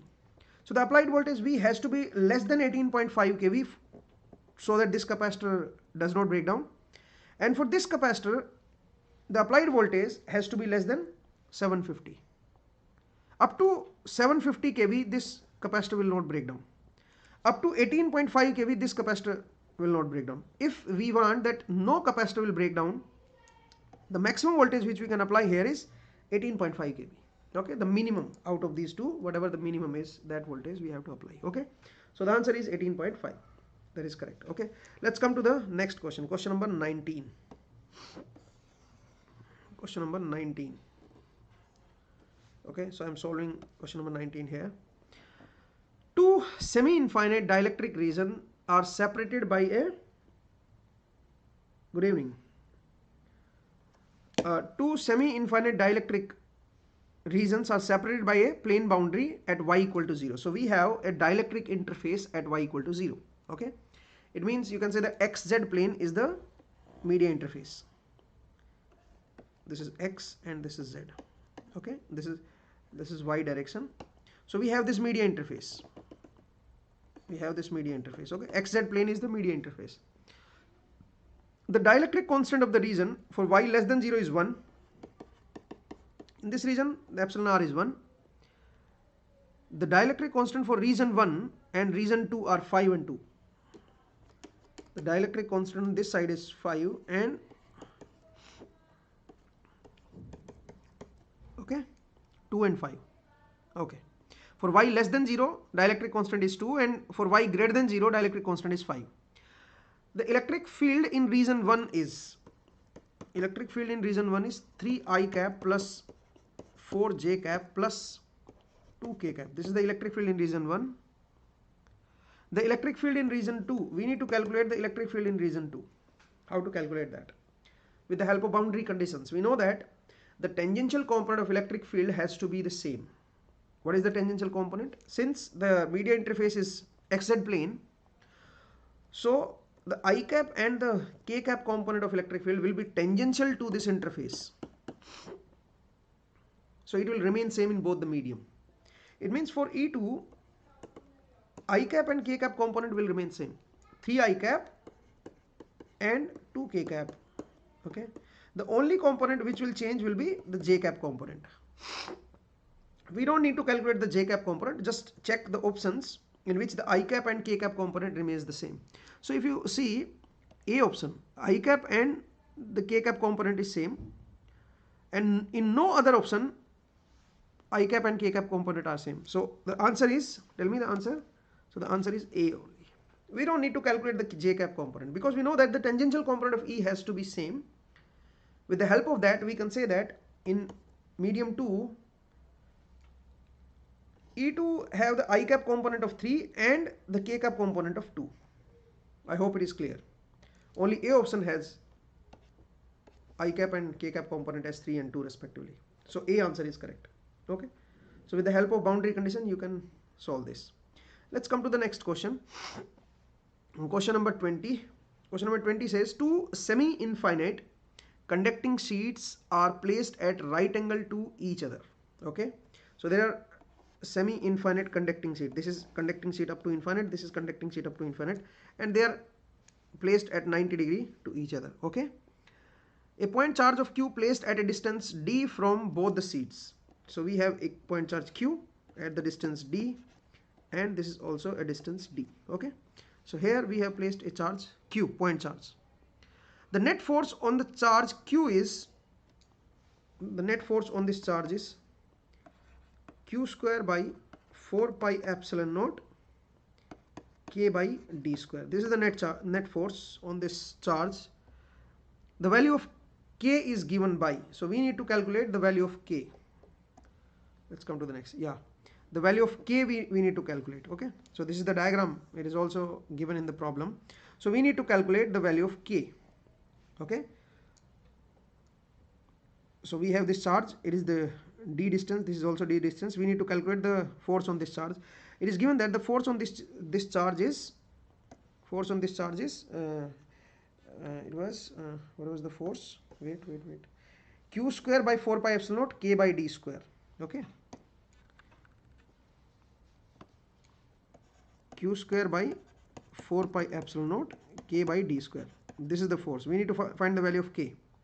So how to calculate the value of K? With the help of method of image. What you can do is you can create image charge. This will be minus Q at some distance D, at the same distance D, and here also you have same distance D minus Q charge. Okay, and there is one more image charge.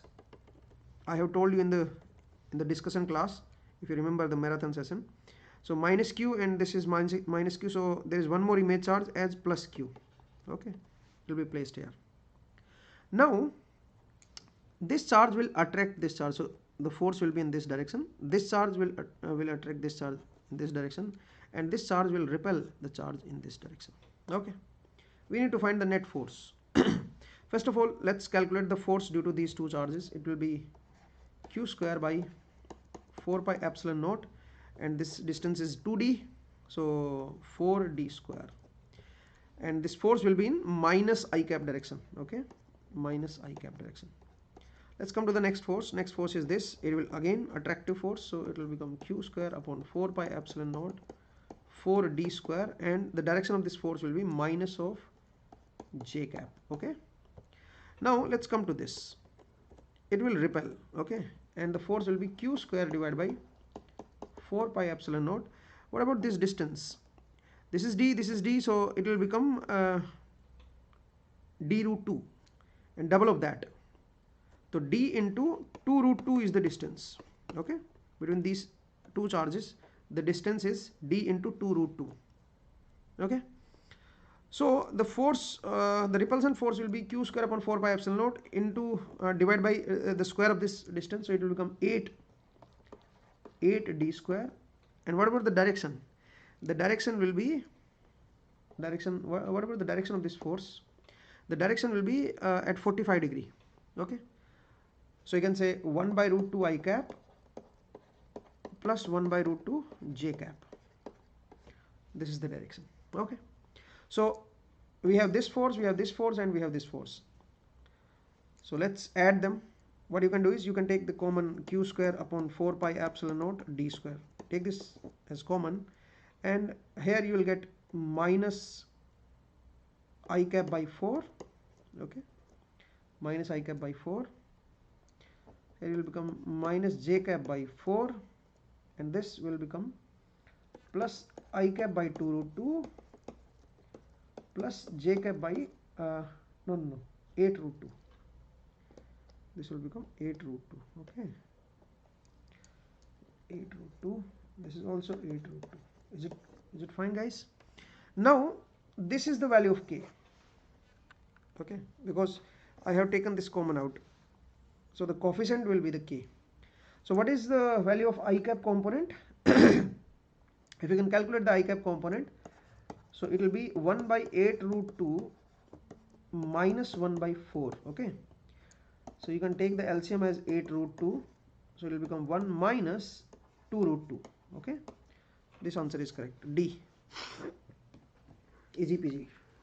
Okay, so it was a simple problem. Okay guys, so let's move to the next question. Number 21, 22, 23 and 24. Now again I'm giving you, and you have to solve these problems, and I'm allotting 2 minutes for this, and 2 minutes for this, and 2 minutes for this, and 2 minutes for this. Total is 8 minutes. Okay, so I have given 8 minutes for these 4 questions. Try to solve these questions, guys. Do it fast. Do it fast. Jaldi karo. देखो at least पढ़ लो इनको, questions को पढ़ो पहले। 9:26 का time अभी and total 8 minutes, so 9:34 PM पे मैं सोल्व करवाऊंगा इनको। Okay, try to solve these questions. See you at 9:34 PM।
I can help you.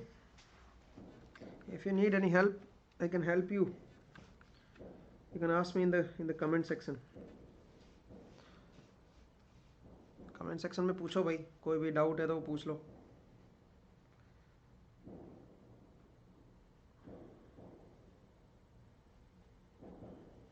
जल्दी करो, प्रॉब्लम्स को सॉल्व करो भाई। In cylindrical coordinate system, the potential produced by a uniform ring charge is given by this. Okay, where F is the continuous function of R and Z. Let E be the resulting electric field, then the magnitude of curl of E. Okay, curl of E we need to find.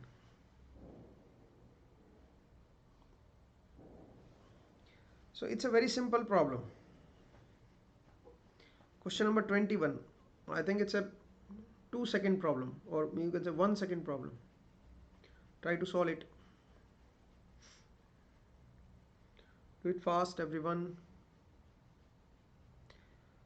Static electric field. The electric field due to static charges will always be conservative in nature. Okay? The electric field due to static charges will be conservative in nature. It means the curl of that field has to be 0 always. It means the answer of this problem is Bombay, B. Okay, so it was a simple problem. Let's come to the next problem. The line integral of this vector field along the path 0, 0, 0 to 1, 1, 1 parameterized by. Okay, so we need to solve it. We need to solve it. Tell me guys, what will the answer of this question number 22, 2016, 2 marks? How to solve it? It's again simple. We need to find line integral. Okay, line integral means f dot dl we need to find from A to B. Let's say A is the initial point, which is 0, 0, 0, and B is the final point 1, 1, 1, and the path is also given. Okay, what is the path? What's happening here? Okay, so the path is t, t square and t. It means x, y and z. Okay, z is, let's say, on this side. So on the path the coordinates are changing like this with time. I mean, the x is proportional to time, y is proportional to t square, and z is proportional to t. So the coordinates are changing with time like this. Okay, so what I can do is, let's first calculate f dot dl. In Cartesian coordinate system, dl is dx I cap, dy z cap, and dz z cap. So if I take the cross product with this, dot product of dl with this, so it will become 5 xz dx plus 3x square plus 2y dy plus, what is this value, x square z dz. Okay, so this is f dot dl, and I have to integrate it from A to B. Okay, now how to integrate this?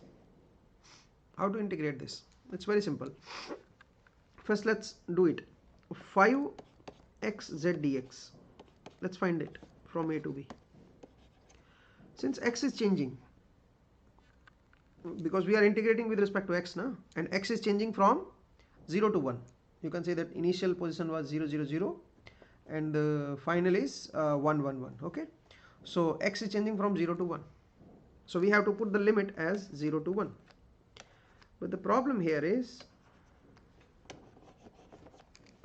okay, wait, 0 to 1. But the problem is, this z is not a function of x. How to calculate? Actually it is a function of x. We know that z is t and x is also t, so you can say that z equal to x. So what I can do is, I can write this z as x, so it will become 5x square dx from 0 to 1, so it will become 5 by 3. This first term will be 5 by 3. Let's come to the next. 3x square plus 2y dy. Okay, and y changing from 0 to 1, because we are integrating with respect to y. So y changing from 0 to 1. Okay, 0 to 1. But the problem is, say when y changes, x also changes, and we don't know how x is related with y. Actually we know it. You can see it from here. X equal to t square, y equal to t square, so I can write it as x square. So you can say that x is equal to root y. X is equal to root y. So what I can do is I can replace this 3x square as y plus 2y dy. I hope you understood. And then integrate from 0 to 1. So it will become 5y. So 5y square by 2. So it will become 1 by 2. Okay. So the second part is 5 by 2. Okay. Let's come to the next part. X square z dz. We need to integrate, and z is changing from 0 to 1. Now we are integrating with respect to z, but this term is x square. So I can replace x in terms of z. So it will become z cube. Okay. Because x is same as z. So it will become z square into z. It will become z cube dz, and if you integrate it, it will become z to the power 4 by 4. 1 by 4 is the answer of this part. 1 by 4. Now we need to add all these. 5 by 3, 5 by 2, 1 by 4. 5 by 3 plus 5 by 2 plus 1 by 4. LCM is 12. So 20 plus 30 plus 3. Okay. You can see that.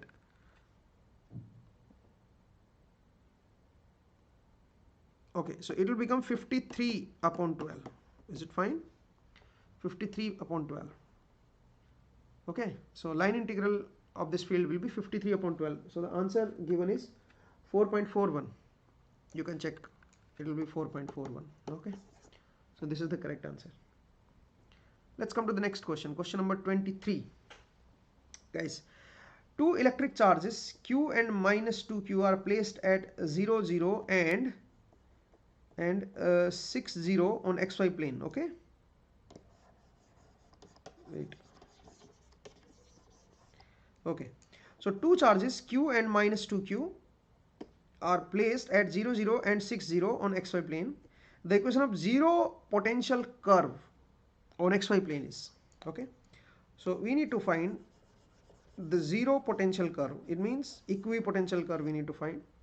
There are two charges on the x-axis. Let's say this is the x-axis. Okay, and we have this at origin. At this origin point we have the charge Q, and we have the 6, 0. It is minus 2Q. Okay, so we have this Q and this is minus 2Q. Let's assume that we have some point here x and y. In 2D plane we are taking. Okay, this direction is x and perpendicular to this is y. Okay, so let's assume that we have this point xy. At this xy point we need to calculate the electric potential.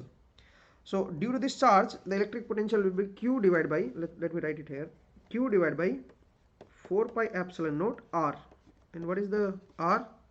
From this length is x square plus y square root. Okay, so this is the potential, because this point is at origin, na? So you can calculate this distance.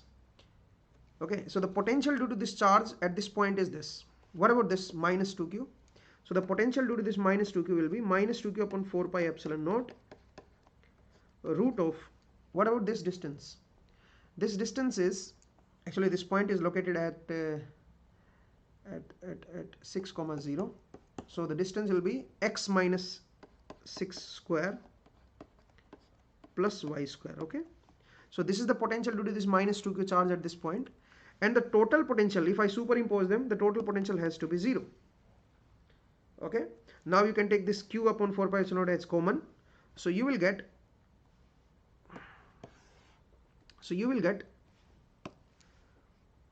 1 by root of x square plus y square minus 2 by root of x minus 6 square plus y square equal to 0. Now take this negative term on this side. Okay, if you take this negative term on the right side, it will be equal to this. Okay, take the square on both sides, so you'll get 2 into x square plus y square is equal to x minus 6 square plus y square. Okay, Now you can simplify it. So it will become 2x square minus x minus 6 square plus y square equal to 0. Okay, this is the equation. This is the equation of the plane, okay, on which the potential will be 0. So you can simplify this. You can write it like this: 2x square minus, if you open this, it will become x square plus 36 minus 12x, okay, plus y square equal to 0. So it will become x square, this will become x square plus 12x minus 36 plus y square equal to 0. So you can write it as x minus 6. No. What you can write it as, yeah, what you can do is you can write it as x plus 6 whole square plus y square is equal to 72. This equation can be written like this. You can check it. Okay, if you open it, it will become x square plus 12x plus 36. If you take 72 on this side, you will get minus 36. Okay, so there is no problem. So this is the equation, but this is not given in any option. Okay, so please check whether we did some mistake or not.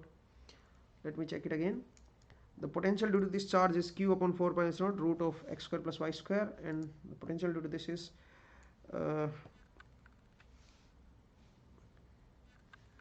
x minus 6 square plus y square and minus 2q. Okay, so I have taken this as common. This is correct and this is also correct. Okay, I have taken the square, so I did a mistake. If you take the square on both sides, you will get 4 here. Okay, excuse me. So this type of mistake will happen. Anyway, so I have to redo that.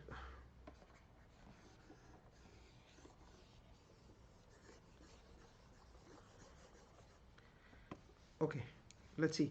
So it will become 4x. So it will become 4x square minus, if you take this square on this side, it will become x square plus 36 minus 12x, okay, is equal to or you can say plus 4y square minus y square, 3y square equal to 0. Okay, so it will become 3x square plus 12x minus 36 plus 3y square equal to 0. You can take 3 as common. X square plus 4x minus 12 plus 3y square equal to 0. So what you can write it as x plus 2 whole square. This has to be y square because I have taken 3 common. Na? This is y square equal to 0. So what you can write is, you can write this as x plus 2 whole square plus y square equal to 16. Okay, you can write it like this. So option D is correct. It was simple problem. Okay, ये बहुत आसान problem थी भाई, इसको easily आप solve कर सकते थे, बस कैलकुलेशन ध्यान रखनी होती है और कुछ नहीं है, बाकी सब सिंपल है. Next problem is question number 24. Let's come to question number 24. Okay, ये क्वेश्चन क्या कह रहा है जरा देखिए. This question says a parallel plate capacitor filled with 2 dielectric is shown in the figure. Okay, so we have the figure. We have this dielectric whose epsilon r is 1 and one more dielectric epsilon r is 4. Okay,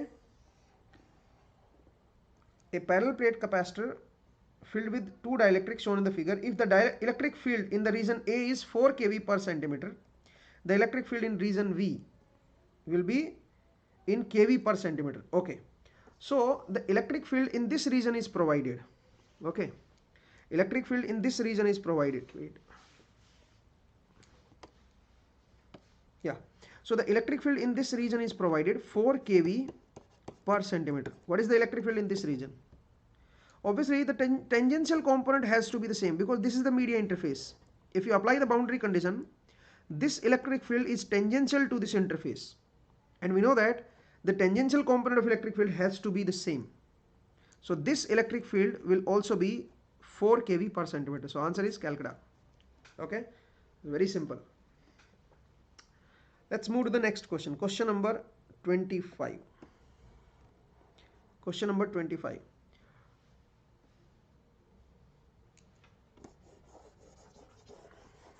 Okay, wait.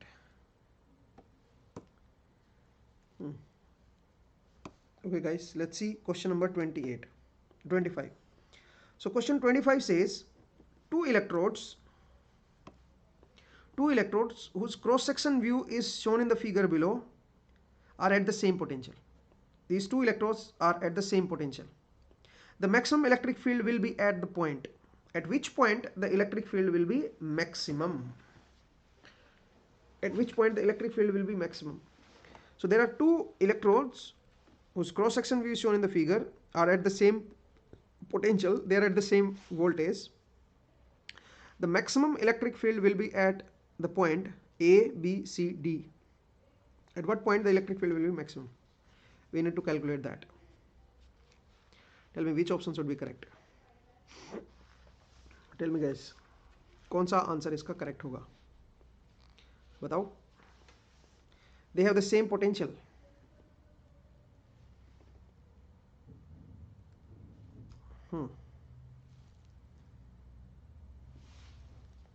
बोलिए कहाँ पे electric field same होगी, maximum होगी?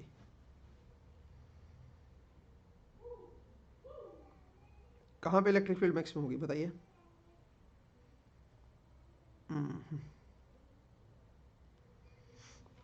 देखो अगर तो same potential बोल रहा है तो सेम पोटेंशियल में अगर मैं मैग्नीट्यूड वाइज देखूं, अगर मैं इसको v बोल दूं और इसको मैं -v बोल दूं तो भी पोटेंशियल तो सेम ही है.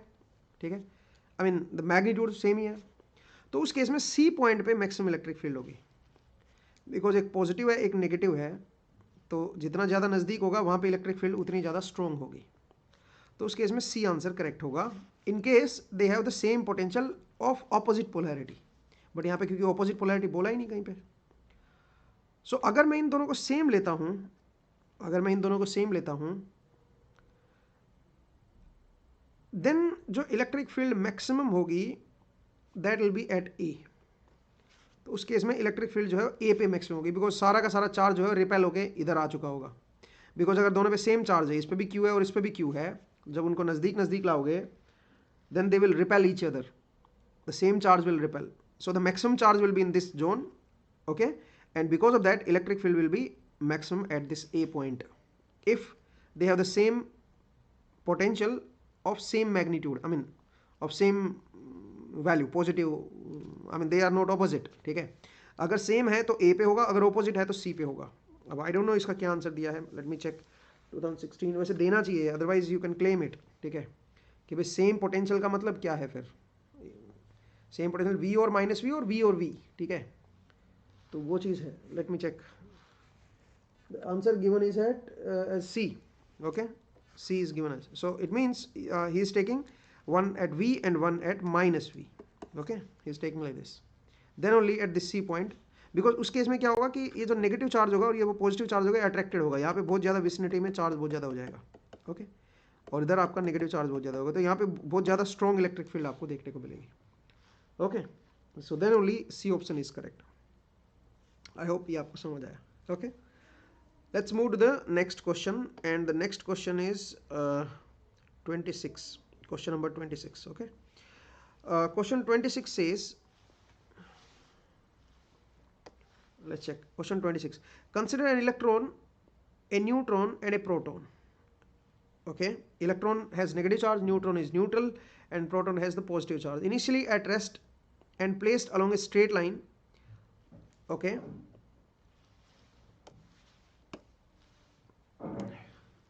so electron, neutron and proton initially at rest and placed along a straight line such that the neutron is exactly at the center of the line joining electron and proton. Okay, so here we have placed neutron, this is electron let's say, and this is proton. Okay, at the center we have neutron.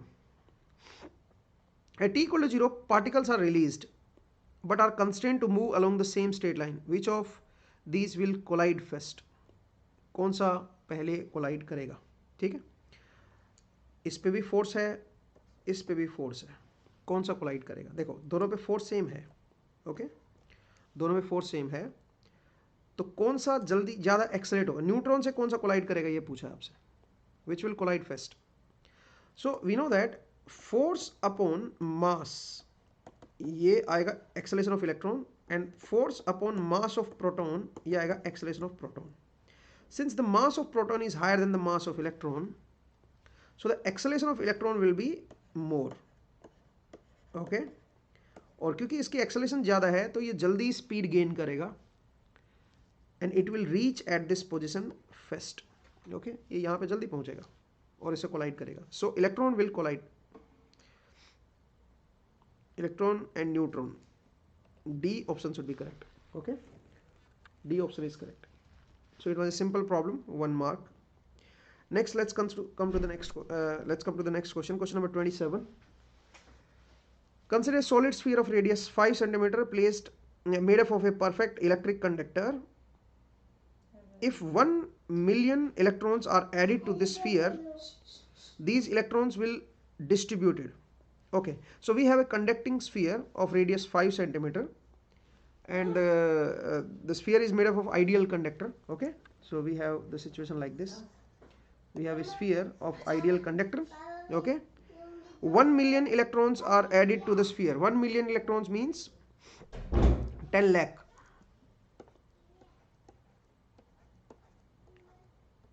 Okay, 1 2 3 4 5 6, yeah, 10⁻⁶ electrons. So 10⁻⁶ electrons are added to this sphere. Now the electron will distributed uniformly over the entire volume of the sphere. No, it's a conducting. So whenever charges is given to a conducting sphere, it will always come to the outer surface. Okay, and they will distribute uniformly. So uniformly over the outer surface of the sphere. Answer is Bombay. B option is correct. It was a simple problem. Let's come to the next question. Next question is a thin soap bubble of radius 1 cm. So we have a thin soap bubble of radius 1 cm. Let's call it, take this diagram for the problem number 28. Okay. Wait. So we have a thin bubble of radius 1 cm and thickness 3.3 micrometer. The thickness of this bubble is 3.3 micrometer. Okay. This is the thickness. Is at a potential of 1 volt. So the potential of this sphere is 1 volt with respect to a reference point to infinity. With respect to infinity, the potential is 1 volt. Okay. The bubble bursts and become a single spherical drop of soap.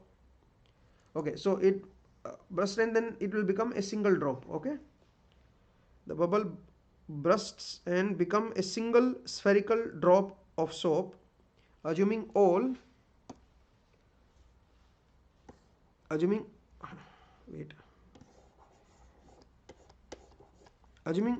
soap is contained in the drop of radius r. Okay, now so 1 centimeter drop, that 1 centimeter drop will come to radius r. Okay, radius r. The volume of the soap in the thin bubble is,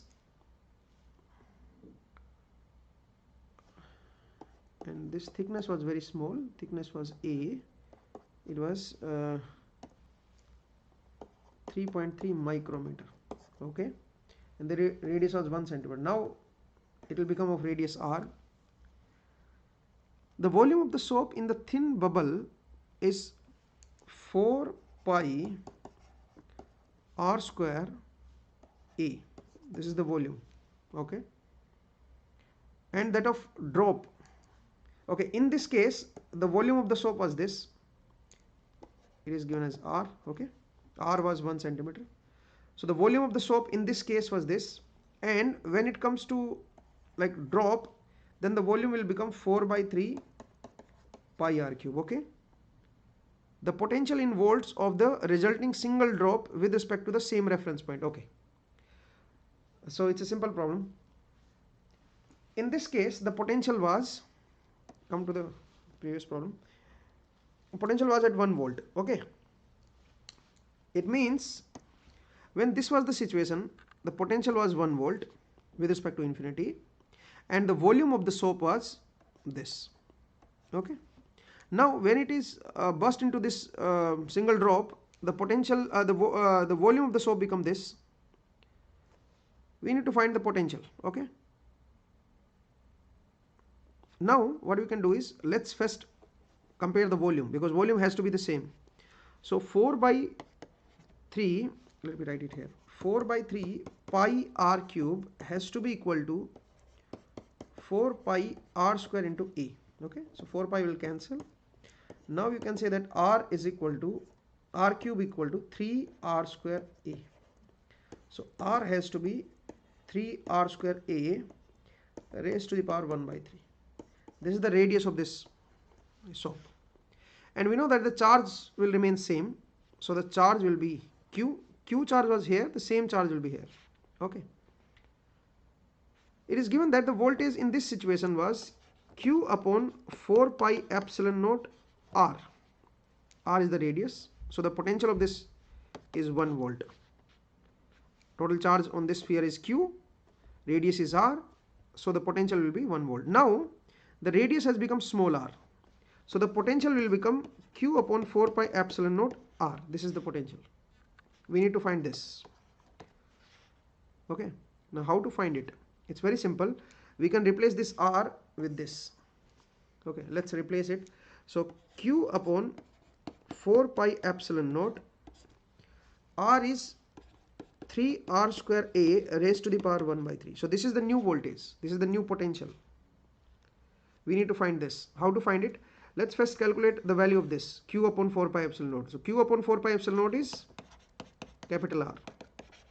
Take this r on this side, so it will become capital R. So you can replace this with capital R. Okay, so the potential will become r divided by 3 r square A raised to the power 1 by 3, and r is 1 centimeter. Okay, so put the value of r and A as 3 micrometer. So if you put everything in this, so you'll get 1 centimeter. Let me write it here, 10 is for minus 2 divided by 3 into 10 is for minus 4 into A. A is 3.3 micrometer, 10 is for minus 6, and raised to the power 3, raised to the power 1 by 3. You have to calculate this value. Okay, whatever this is, that will be the potential of this bubble. So it's a simple problem, nothing to worry. You just need to calculate this. Okay, I hope you can solve it now. Okay guys, so I have solved the questions up to 2017, since the time is over. So you have to solve the other questions, because the questions I have is up to 2021. So my target was to complete that part, but it's okay.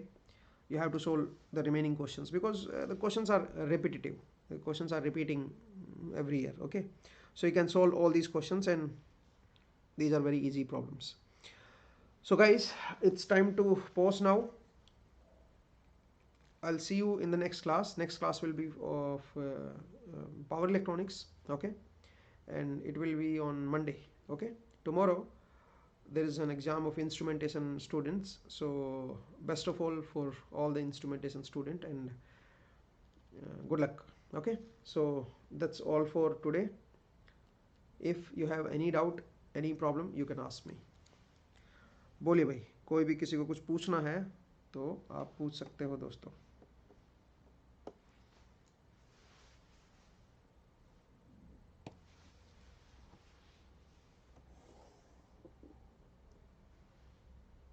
हाँ जी, बोलिए भाई, कुछ पूछना है?